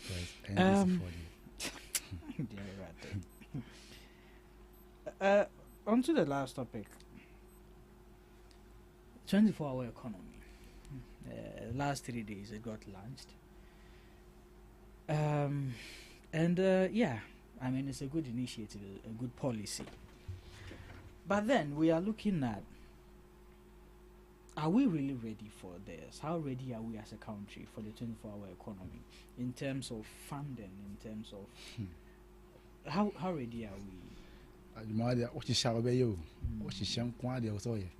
So I think that I want to commend government and the whole 24-hour economy entire team led by the Venerable Gusitano for how they've seen to its expeditious implementation. I think that we need to commend them for the good work done. Okay. The 24-hour economy was actually one of our major flagship programs. So Ghanaians were in high anticipation that, where it is 24-hour economy, and all that. So I thank God that finally it has come to pass and you're going to start the implementation. Okay. But the 24-hour economy, in simple terms, is government deliberate policy to make sure that we transition from being import dependent. That's, transforming our economy from import dependent to self-sufficient, at the same time to export-led economy. So we want to reduce exports, we want to be self-reliable and also export. Okay. Because President Mahama believes that if we want to be competitive at the global stage, you need to put our shoulders on the wheel. We need to work around the clock. You cannot be sleeping in the night while Chinese are working and think it can be on the same page with them. Okay. Now, today many people asking about 24-hour economy. Some companies are already running 24 hours. So why 24-hour economy? My simple answer to them is that there's advocacy for girls' child education. That we should have more girls in school. It doesn't mean that we don't have girls in school. That's the question. That's the answer. We said we need more girls in school. Doesn't mean you don't have more girls in us, or we don't have girls already in school. We already have. We're only saying that we should make it deliberate, find ways to make sure that those gaps or any impediment on their part, limiting the numbers in our schools, should be taken out so that we can have more girls in our school. That's it. So we are aware that yes, some institutions in Ghana run 24 hours. But President Mahama is saying that some have the capacity to run, some are willing to. But because of one or two, they are unable to do it. So the government is only coming to help them. So in the 24-hour economy, it's going to be largely private sector driven. Where government will only be the enabler to help you run the 24 hours. Okay. So realize that few government institutions will be doing it, but mostly to be private sector. Okay. Now, what do we want to do? We want to make sure that we reduce unemployment by creating more jobs. We want to expand our economy by making sure we export more, reduce our importation. Now, President Mahama is saying that some of them, they need funding, like money, access to loans. Some of them, you need to help them cut their production cost and all that. Some of them, they need security. Okay. Some people, they are okay. But once you can assure them of security, they are good to go. Okay. That's why we want to employ more security officials, right? Now, for instance, if we take government institution like passport office with heavy customer traffic, I'll hear some people, MPP guys, talking about online application and all that. Online application is just one component of the passport process. Even in advanced countries, so-called, have the hybrid system where they combine online and in-person biometric data collection, verification, interviews and all that, just to make sure that for security reasons. If not, somebody can sit here and apply for US passport. So there's no way in the world that passport is solely done online. You must go there physically for them to actually ascertain. If not, you can apply for passport. You can actually register for a passport of someone who is dead. Because they're using a person's Ghana card, put everything online. But I want to make sure that you are physically present to be sure that you are really the person who applied. So people will still have to go to the passport office. And you are saying that because you have more people coming there, why don't we run 3 shifts? So in running the 3 shifts, maybe there's the need for us to have security. Maybe around Tema, the security there is very bad. What government can do to enable them running 24 hours is to make sure you heighten the security. Okay. Do you understand? Now, running the 3 shifts means that we will need more hands to help us out. Because people will definitely have to come for their passport. Beyond just employment, it's not just about running 3 shifts or creating employment. We are also looking at customer satisfaction. That the waiting times will be reduced. Meaning that if they use 1 day or they process 5,000 cars every day, they can now process 15,000 cars every day. So if you used to get your passport on a normal for 1 week, you cannot get somewhere 2 or 3 days. That is the plan. If you take, for instance, let me say sanitary pad campaign like yes. Now government wants to reduce importation. What do? The reason why we are not competitive, even in Ghana, our local industries, is because where we are importing from, do you know why people buy the foreign goods? It's not because of colonial mentality, of course, it's part of it, but because it's cheap. Why? Because the incentives there. Okay. So the cost of production there is very low. So when they bring it here, their price is cheaper than what we produce in Ghana. So they go and buy it. So what government can do, why, is to make sure it cut the importation. You may not want to ban it. So what you do is introduce a tariff to discourage the importation. Second, you make sure also that you invest or incentivize the local industries. What you can do is what we want to bring by electricity. That's reducing the cost. So we are going to introduce smart meters called time of use smart meters. Okay. Those smart meters can segregate the time of working. So if you work from 6 a.m. to 4 p.m. or 8 a.m. to 4 p.m. and you are working into the night, right? The smart meter can segregate. So the per kilowatt hour charge will not reduce. You are doing the same operation, maybe per kilowatt hour was 5 Ghana cedis. If you are working from 6 p.m. to 12 a.m. or 1 a.m., the per kilowatt hour will now reduce somewhere 2 Ghana cedis or 3 Ghana cedis. So realize that at the end of the month, the amount you pay for electricity will now reduce. Okay. So your cost of production will go down. Some later they need tax breaks. Government can say, okay, yes, because you are producing sanitary pad, I want to make sure that 20% of your tax off. So right, what you are making, what you are doing is that you are reducing the cost of production. And in economics, we will tell you that once your cost of production reduces, per unit price also will reduce. I mean, logically. Okay. So it then happens that they cannot be competitive. So I'm producing at a low cost. When I bring it to the market too, the price will go down. Ghanaians can now buy at affordable price. I will need more hands to come and work. There are people saying that, oh, we are farmers. How is this a 24-hour economy? Should we go and work in the farm 24 hours? Please, where I'm coming from, I come from a village. To the best of my, we don't work in the farm in the night. Okay. I don't know, maybe in Accra, because people like the city, they can work. But what I know is that people don't work in the night. Okay. I mean, in our farms. Yeah. Now, the 24-hour economy can still affect you. It does not mean you are going to run 3 shifts in the night at the farm. What starch, for instance, you know how crucial starch is, even to textile, paper industries, these pharmaceutical and biofuel industries. Starch is actually an essential commodity that we need to invest in. So let me say you have a starch company around Kentampo, right? Yeah. Now government say we want to export more, we want to employ, so I'm going to help you with maybe funding, buy quality machines, so employ more people to be able to produce more. Okay. I will make sure that you're able to export too. So now the company will now have to export more people to produce more to export. Now, it then means that the cassava producers or the farmers there, if they used to supply 3, let me say, load of track, they have to do around 9 now. So if you are farming or your farm size was about 10 acres, you have to now do 30 acres. Now the labor that you were using on the 10 acres cannot be used for the 30 acres. You have to employ more laborers. So you are going to have 3 times of your initial labor force. Okay. 3 times of it. It does not mean that they are going to work 3 times as into the night. It only means that because right now, because of the 25 economy, they are working throughout the night, and they will need more of the cassava. You also have to expand your production by increasing your farm size. You will need more laborers on the farm, 2 times or 3 times of the initial labor force.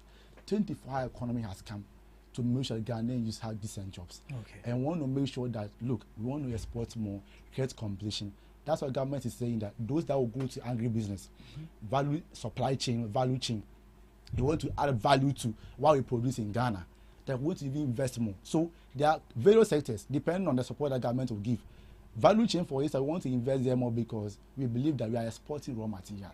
We can't continue doing that. Okay. So if you want to come into the country as a multinational, to come and invest here, okay, if you come and want to add value to our cocoa, maybe cassava, maybe maize, government is going to support maybe 25% corporate tax. Take it out. Wow. Electricity are going to support you. Okay. So you can employ more Ghanaians. Okay. Last question, I want to answer this. By saying that, if you are giving them tax incentives, how are you going to get money? The question is, tax number one, tax number you take taxes, 1, to create jobs for the people. You want to build health infrastructure, education, and all that. Now, what people that is said that you are burdening industry that could have employed the same people you claim want to create jobs for with taxes, take it out. Let them have the relief, expand and employ the same people. Once they employ them to some point, they even pay income tax to the government to be able to take the very undertake the development project that you're talking about. Okay. So please, don't be worried. We are giving the tax incentive so they can employ more Ghanaians, for these Ghanaians, it's the responsibility of the same government to create jobs for them. That's what the 24-hour economy will do. Thank you. That is what the 24-hour economy will do. Justice. Yes, sir. Way back in KG, when you answer a question in class, clap for him. Me say, there's this Akan adage, the Jawa, maybe I swallow. You see the way Prince is lamenting. I'm like, so can't we even, get him something to eat after the show? Oh, Prince is doing well, honestly. And yes, I've been in your position before. You see, when you now become the target of the people, not in a bad direction, but in a very good direction, because they voted for you. Oh, we voted for you. I'm part of the people. So are you sure? We voted for you. You get it? Yeah. The people would want to expect much from you. And 24-hour economy, honestly, I've been trying to get it really well. Not because I can't understand the simple English they are putting out. Okay. But the message is important as the messenger. Okay. Who is bringing this initiative out? John Dramani Mahama, right? Prior to the elections, anytime we go on TV stations, anytime we're having in-person discussions, anytime we're having student politics, and like anyway, you would hear these people fixated on one definition: 24-hour economy, one job, 3 shifts. Okay. So 1-3/ like it was 1-3-3-3 or so. One job, 3 shifts, they used to have. So 1 job, 3 people. 3 shifts. 3 shifts, yes. Yeah, they used to have a formation similar to the one Hansi Flick has been using for Barcelona. That he couldn't even win the Champions League. Do you get it? Yeah. They had a similar formation. And 24-hour economy, just like the free education policy or initiative. You see, a policy, when you see it breathing there untouched, looks beautiful and nice. The problem lies within the implementation. Okay. How do we implement it? Which people are we supposed to entrust the implementation into their corridors? Okay. Like, we have so many questions around implementation. Okay. I said this on TV the other time, that the problem we have as a people, the problem I see our leaders to have, is not problem identification. Okay. Or what we are lacking is not problem identification. I feel that sometimes, or most often, they are being able to identify problems. From the back, Charlie, we can solve it. But when it gets to the solving table, then we are hiding under the table. Implementation has always been a problem. I'm not saying that this great, beautiful policy should fail, but the messenger, the people behind it, can they be trusted enough? Can we channel or trust and believe systems into them and say that, okay, fine, let us try and see if this time it would succeed? Because their conversation, their definition to 24-hour economy then was one job, this and that and that and that. But now they are saying something different. If he won't accept that they are saying something different, then I would rather say that they are explaining it better. Okay. But I feel if you really want to win the heart of the people, you should have explained it better then. Because right now, it may seem like you deceived them because you didn't give them the full explanation. And you can't tell me that you didn't prepare for better explanation then. Because it has been a policy that spearheaded the fact that you people, yes, you people won greatly, and people are assuming that it is because of that. Okay. Because if I am working as administrative assistant and in my office I go 8 and close 4. I'm the only person. Now you'd want to transform such institution to fit the 24-hour economy, meaning that there's going to be chances where I would work from 8 to 2. We have one coming to work from 2 to 8. You get it? Do you get my point? I get you. But you didn't explain it better to us then. Even with that, Ghanaians voted for you. Even in your low estate explanation, they voted for you. So it should tell you that, Prince, what do you people you've committed your head and hands under? I'm not trying to be a prophet of doom. If it goes well, we are Ghanaians. It favors all of us. Eugene is listening. Please, he said. Eugene is listening. Yes, you yes, wish Mama to feel. You are saying otherwise. Well, I do not want the country to fail. Okay. I don't want the country to fail. But the messenger, the messengers, can we trust them? 24-hour economy. It looks good when you hear it. Sure. It rhymes well when you listen to it. But can we really implement it to its full strength? This should be a very big question that my people from the NDC should be able to answer in a practical way. In a way that will be evident to all sides. Because I'm telling you, you people claim that we recorded the worst percentage of votes in the elections. Trust me, should you not be able to live up to task on this, 1% will be difficult to get. Okay. I'm really telling them. See, I think from the start, you see, I told you I wasn't really getting the thing well. But Prince did a very good job. By no correct. Yeah, you get it. Prince did a very good job by touching it. But see, as I said from the start, talk is cheap. Prince, you can talk all right, but the play day ground. It day ground though, it day floor. Okay. Almost one I say either for man can have paper. You get it. So Charlie, let's see if it goes well. We are all benefiting. Okay. If I prosper and you prosper and Prince is prospering, it all benefits the entire fantastic. Country. Okay. Fantastic. Okay. But my problem is the message is important and equally important as the messenger. The messenger. Thank you, gentlemen. 1 minute. We can be trusted.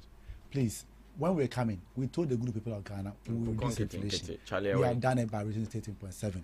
We told them we will bring the dollar down. The dollar is now 10.3. We told them that we reduce hard first. We have reduced hard first.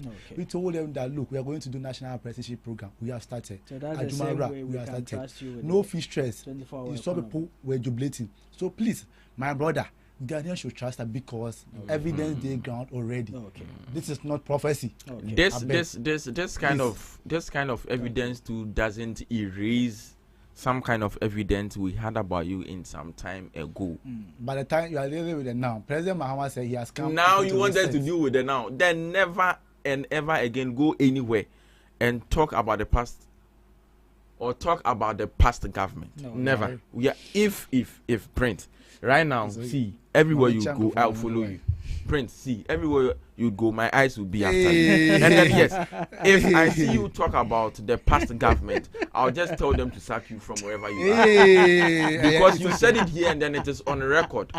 Thank God I am using an iPhone. I can screen record and put it down. I won't say it. I won't say it. And see, anywhere you go that you try to cast his mind back. I want to use a very hard word that it will be in his heart forever. You get it? I beg. You try to lambast the past government. I'll just cut the video and send it to them. No problem. What I'm saying is that Bawumia still remain one of the incompetent economists in Africa, and that must be stated as such. Yes, that is greeting. Yes, Bawumia is incompetent. And also, I want to extend my greeting to Nana Vietnam. Do you know Nana Vietnam? I don't know. Nana Vietnam is actually doing well in the media. Bonfa, I don't know whether you know Bonfa. I don't know. Nana Vietnam. And I also want to greet. Thank you for greeting my boss. Okay. I'll send it to him. Nana Vietnam. Thank you for greeting my boss. Why? Are you not from Vietnam? Bonfa alone tells that you are talking about my boss. Now Vietnam, yes, actually somebody in my class. Please. You said Bonfa Names, and I am... Bonfa, why? Do you have exclusive rights to the name? I don't have exclusive rights. No, But now, so when you we say Bonfa, we mean one person, one great person. Okay. Hey, one great person. Yeah. One great person. Yes. In Ghana here. You see, somebody is okay. I will not go with that. That's not what you're discussing today. So I'm greeting 10 UG members. Greet my incoming. Let me please like that. Somebody greetings. Larry, they are doing so with the hobbies, and I also extend my greetings also to the university management for what they are doing. The vice chancellor, she's doing amazingly well.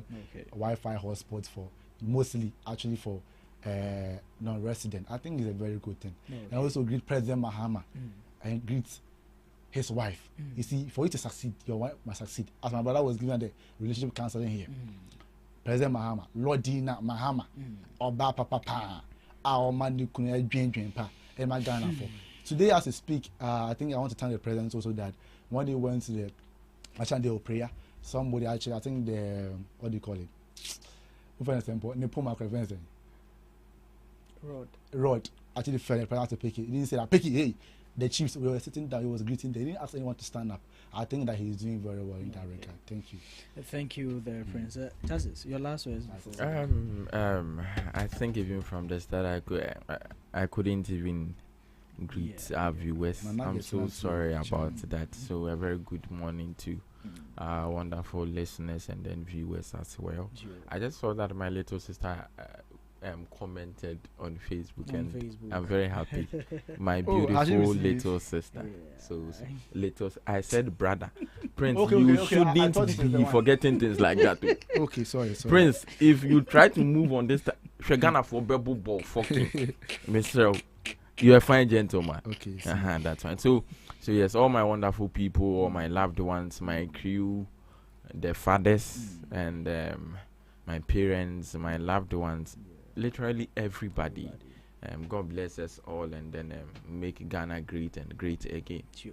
You get it. And one last person. Okay. This guy, student politics, we say loyalty is everything. So this guy has been with me since my days of contesting for positions on campus, department president, and then a whole lot. He likes me a lot. When I post things on my status, he's always available to like them. Wow. He's called Bismarck, and I really respect him. Today happens to be his birthday. Oh, wow. So happy birthday to Honorable Bismarck. I love you, and the journey we have is an eternal one. The journey you have is an eternal one. So Bismarck, happy birthday to you. May God bless and expand your territories of greatness. This is where we call the curtains on the show. We thank all our audience, wherever you are watching us and listening to us from, for sticking with us throughout the show. It's a weekend, it's a holiday. As the saying goes, chill, but don't freeze. Enjoy the rest of your day.